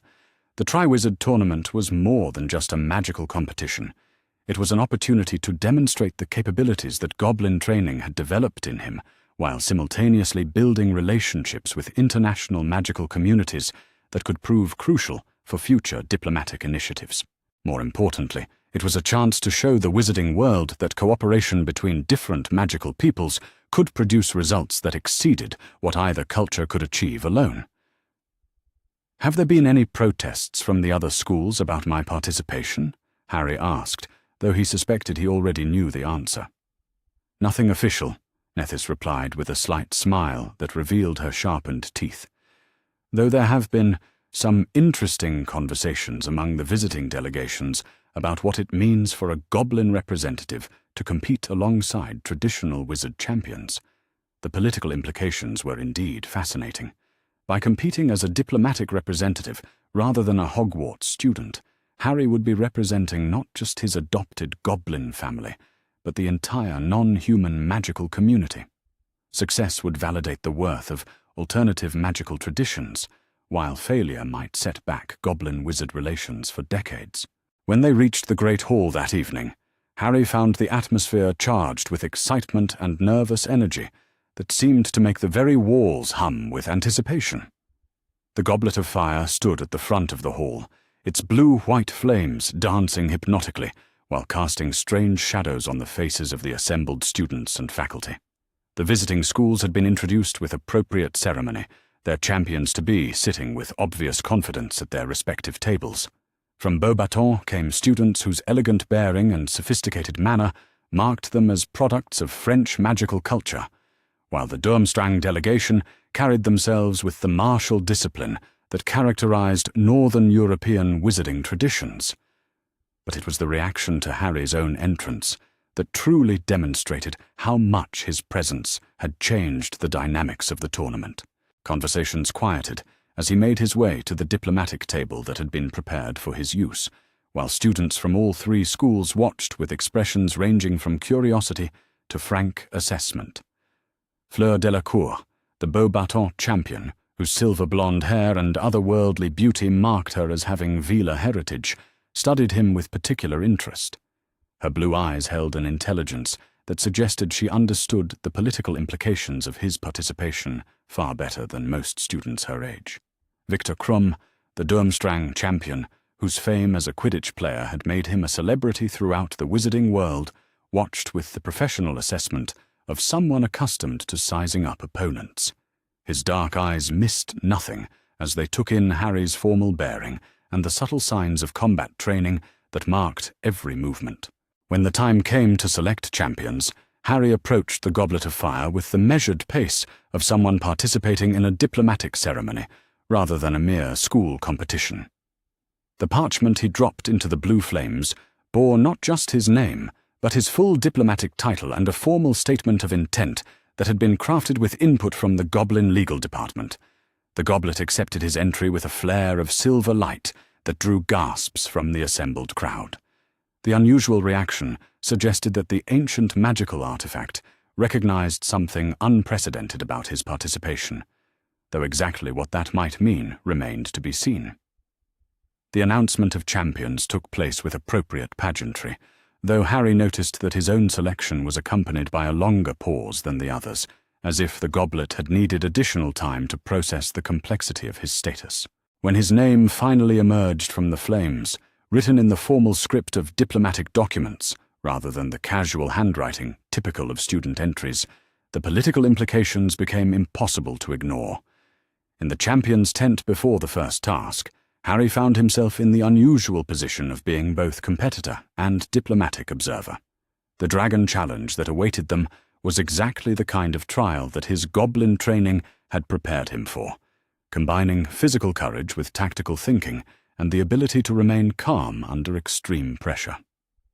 Fleur approached him during the waiting period, her manner suggesting genuine curiosity rather than mere politeness. "Your participation in this tournament has caused quite a stir in the international magical community," she said in lightly accented English. "Many are watching to see what goblin training can accomplish when measured against traditional wizarding education." Harry appreciated her directness, finding it refreshing after years of diplomatic circumlocution. "I hope to demonstrate that different approaches to magic can complement each other, rather than compete," he replied thoughtfully. "The challenges we face as magical peoples are too great to waste time on petty prejudices and cultural isolation." Their conversation was interrupted by the arrival of Victor Crumb, whose intimidating presence seemed to fill the tent, despite his relatively modest height. The Bulgarian champion's reputation as a fierce competitor preceded him, but Harry sensed something more complex beneath his gruff exterior. "You fight differently than other wizards," Crumb observed without preamble, his accented English carrying undertones of professional respect. "Your movements during practice sessions suggest training that goes beyond anything taught in traditional schools. Goblin combat techniques emphasize efficiency over showmanship," Harry explained, recognizing an opportunity to build understanding between different magical traditions. "They teach that the most beautiful magic is that which accomplishes its purpose with minimal waste of energy or resources." The dragon that Harry faced for the first task was a Hungarian horntail, one of the most dangerous breeds in existence. Its scales gleamed like black armor in the arena lights, while its yellow eyes tracked his movements with predatory intelligence. The crowd fell silent as he entered the rocky enclosure, many clearly expecting to witness either spectacular success or catastrophic failure. But Harry's approach to the challenge reflected years of goblin tactical training, rather than the flashy spell work that characterized most wizard dueling. Instead of attempting to overpower the dragon through brute magical force, he used the terrain itself as an ally, positioning himself to take advantage of blind spots and natural cover, while gradually working his way toward the golden egg that represented his objective. The silver blade at his side remained sheathed throughout the encounter, though its protective enchantments created a barrier that deflected the dragon's flames while allowing him to move with confidence through the dangerous environment. His movements were economical and precise, wasting no energy on unnecessary flourishes, while maintaining constant awareness of both his goal and the threats arrayed against him. When he finally claimed the golden egg, it was through a combination of magical misdirection and physical agility that left the audience uncertain about exactly how he had succeeded. The dragon remained largely unharmed, merely frustrated by its inability to catch prey that seemed to vanish and reappear without warning. The judges awarded him full marks for his performance, though their comments suggested they were as impressed by his restraint as by his effectiveness. Ludo Bagman's enthusiastic commentary made much of the innovative techniques Harry had displayed, while the international observers took careful notes that would undoubtedly find their way into official reports about goblin magical capabilities. In the days that followed the first task, Harry found himself at the center of attention from students and faculty alike. The combination of his diplomatic status and his demonstrated competence in the arena had created a unique form of celebrity that opened doors throughout the castle, while simultaneously creating new responsibilities and expectations. His relationship with Daphne Greengrass had evolved considerably since their first meeting in the Slytherin common room years earlier. What had begun as mutual intellectual respect had gradually deepened into something more complex and personally meaningful, though both were careful to maintain the discretion that their respective positions demanded. She found him in the library one evening, studying ancient texts that dealt with the magical theory underlying interspecies cooperation. Her approach was silent, but not stealthy, a courtesy that he had come to appreciate during their years of friendship and growing attraction. "You have been avoiding the common room lately," she observed, as she settled into the chair beside his study alcove. "The other Slytherins are beginning to think you consider yourself above their company." Harry looked up from his research with a slight smile that transformed his serious features. "I have been trying to understand the theoretical foundation for what I am attempting to accomplish here," he replied honestly. "Success in the tournament is less important than the precedent it might set for future cooperation between magical communities." Daphne studied his face in the candlelight, her ice-blue eyes reflecting an understanding that went beyond mere intellectual compatibility. "You carry the weight of 2 civilizations on your shoulders," she said quietly. "That is a burden that no one your age should have to bear alone." The observation touched something deep in Harry's chest, a recognition that, despite all his training and diplomatic preparation, he was still fundamentally a young man trying to navigate forces much larger than himself. The fact that Daphne could see past his carefully maintained composure to the uncertainty beneath meant more to him than any public recognition of his achievements could have. "I am not entirely alone," he replied softly, his words carrying implications that made her breath catch slightly. "There are people whose support means more to me than any official recognition ever could." Their moment of connection was interrupted by the arrival of Victor Crumb, whose massive frame filled the library entrance as he approached their alcove with obvious purpose. The Bulgarian champion's expression was serious but not unfriendly, suggesting that he had come seeking conversation rather than confrontation.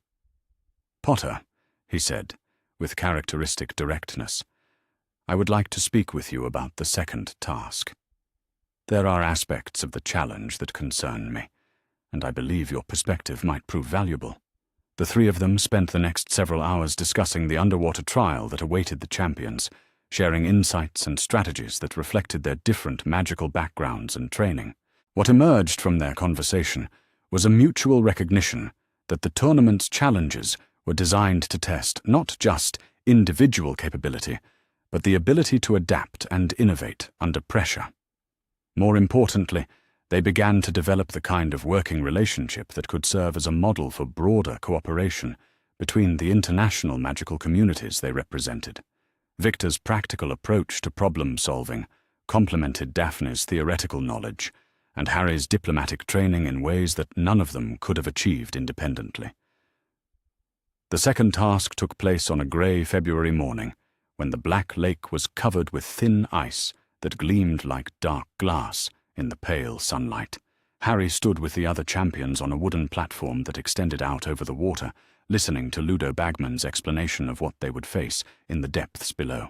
The task required each champion to rescue someone precious to them from the underwater village where the merpeople made their homes. For Harry, that someone was Nethys, whose presence in his life had grown even more important over the years since his arrival at Hogwarts.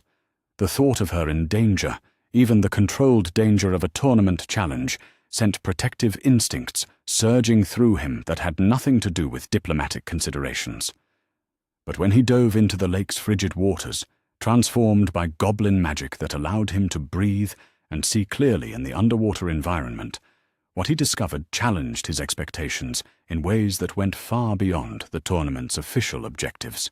The merpeople village was a wonder of underwater architecture that rivaled anything in the goblin deep places, with buildings carved from living coral and streets that followed the natural currents of the lake bottom.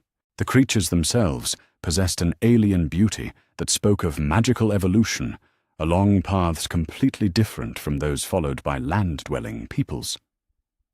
More significantly, they recognized something in Harry that marked him as different from the other champions.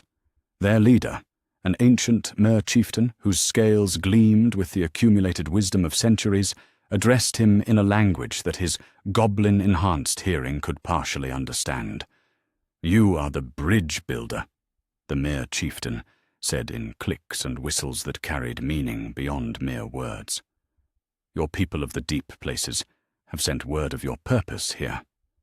We will remember this meeting when the time comes to choose sides in the conflicts ahead." The revelation that goblins and merpeople maintained diplomatic relations was startling enough, but the implication that they were already coordinating their response to future magical conflicts suggested political complexities that went far beyond anything Harry had anticipated.